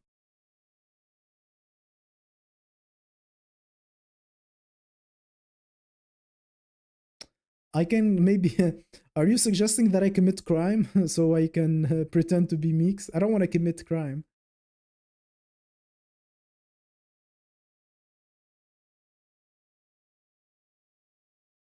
No, I mean, I don't want to say a name. Yeah, so hair transplant. This hair is transplanted. That's the only surgery I have. If I'm gonna have another surgery, maybe I'm gonna fix my eye bags. I have like some eye bags a little bit, but the rest. Also, maybe removing the fat from my love handles.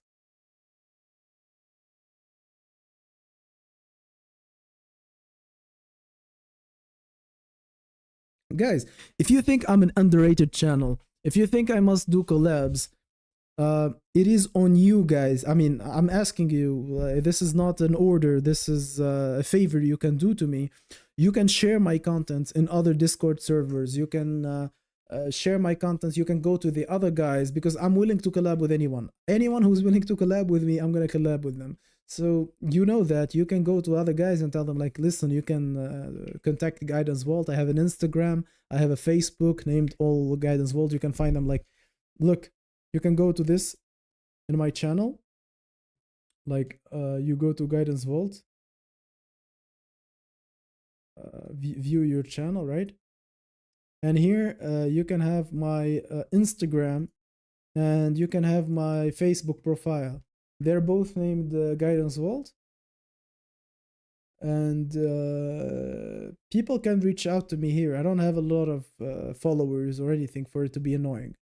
So you can share these with people and tell them that they can come debate me, they can come have a discussion, whatever. YBC too cold is too big for me. He is 100 times bigger than me.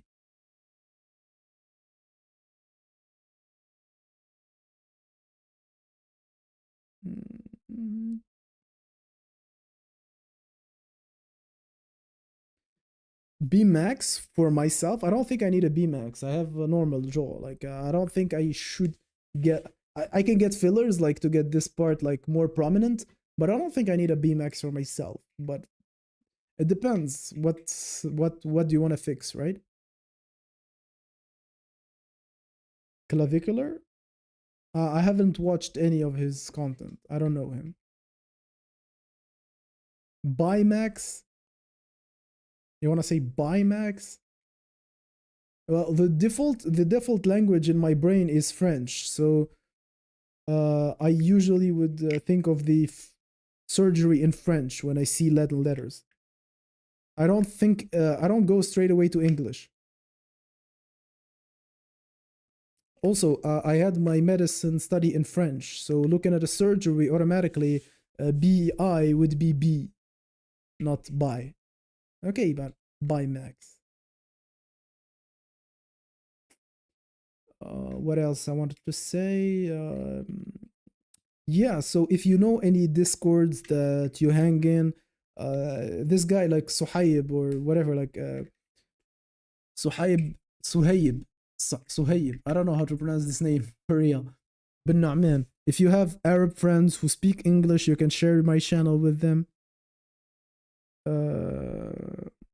So yeah, anyone who can help me grow my channel, I will be infinitely grateful. Like this is, I mean, listen guys, you can call it like grifting, you can call me wanting to make money on YouTube, but listen, this is fun. We are having a good stream and we could have an even bigger stream. We can have more people, we can have more ideas, more engagement. So I don't know, if you help me grow my channel, I promise that I will keep the same quality. I will only do better videos. Like look, I bought this new microphone. I'm gonna buy even more material, like more light. I have already ordered a new lighting that will you know, make me look better on video, right? So yeah, I do want to make money on YouTube. This would be perfect for me, but I will not lie to people. I will not grift. I will basically provide value, and I'm gonna make it refundable. Like if you are not satisfied with the consultation, I'm gonna give you your money back, and I'm pretty sure that I'm gonna be providing value for a very low price compared to what I see. So I hope. I mean, even if people call me grifter, I'm not gonna care. But hopefully, people understand. Like,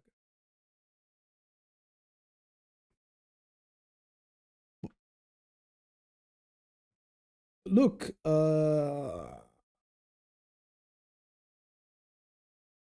minimum wage in Canada, you make way more than what I used to make in Russia. But then, no, I'm not trying to grab you of your money. My services are not really necessarily like you can live without getting my services. You're not obliged to give me any money. Like you can just watch the videos for free. I'm gonna keep posting these forever.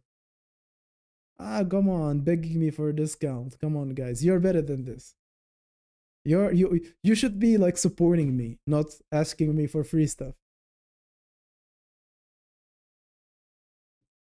Yeah.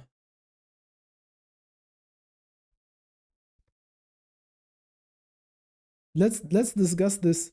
Let's discuss this when I have 1,000 subscribers at least. Like this is ridiculous. I think there is like this YouTuber right here named I don't know, like this guy. He has like 200 subs, and like he is offering face rating, and he's asking like for $5, like the same prices of wheat waffles. Like he has 200 subscribers, 5 videos. I mean, it's ridiculous when you want to ask people like at least like I don't know, get to like a couple thousand subscribers, make yourself known, make yourself trusted, then you can start offering services. There is no point like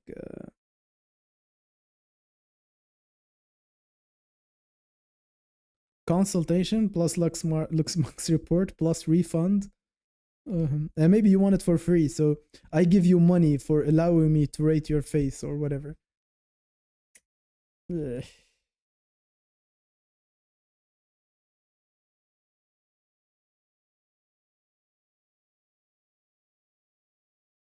Can you see the hearts when I click here on the hearts?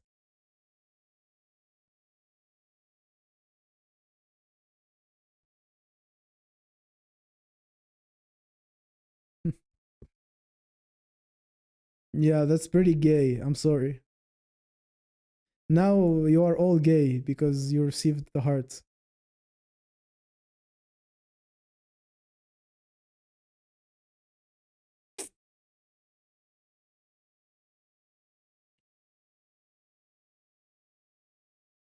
Okay, so we're gonna end this stream right now on this gay note. So thank you everyone for watching. I appreciate everyone who liked, subscribed, participated, wrote comments, agreed, disagreed, contributed with the idea. You gotta lose the glasses. Yes, I go without glasses, but it's hard for me to read from the screen. Like the screen is like far away. Like look how far it is. I need to see. But when I go on dates, I don't wear glasses. Don't worry. So yeah. I'm Amazigh. The account is just old. Algeria. I welcome everyone from everywhere in the world. If it is possible for you to share my channel with anyone who would benefit from the black pill knowledge, feel free to do so. The more subs, the better. Again, thank you everyone. I appreciate every one of you. Honestly, it was fun stream. Have a good night.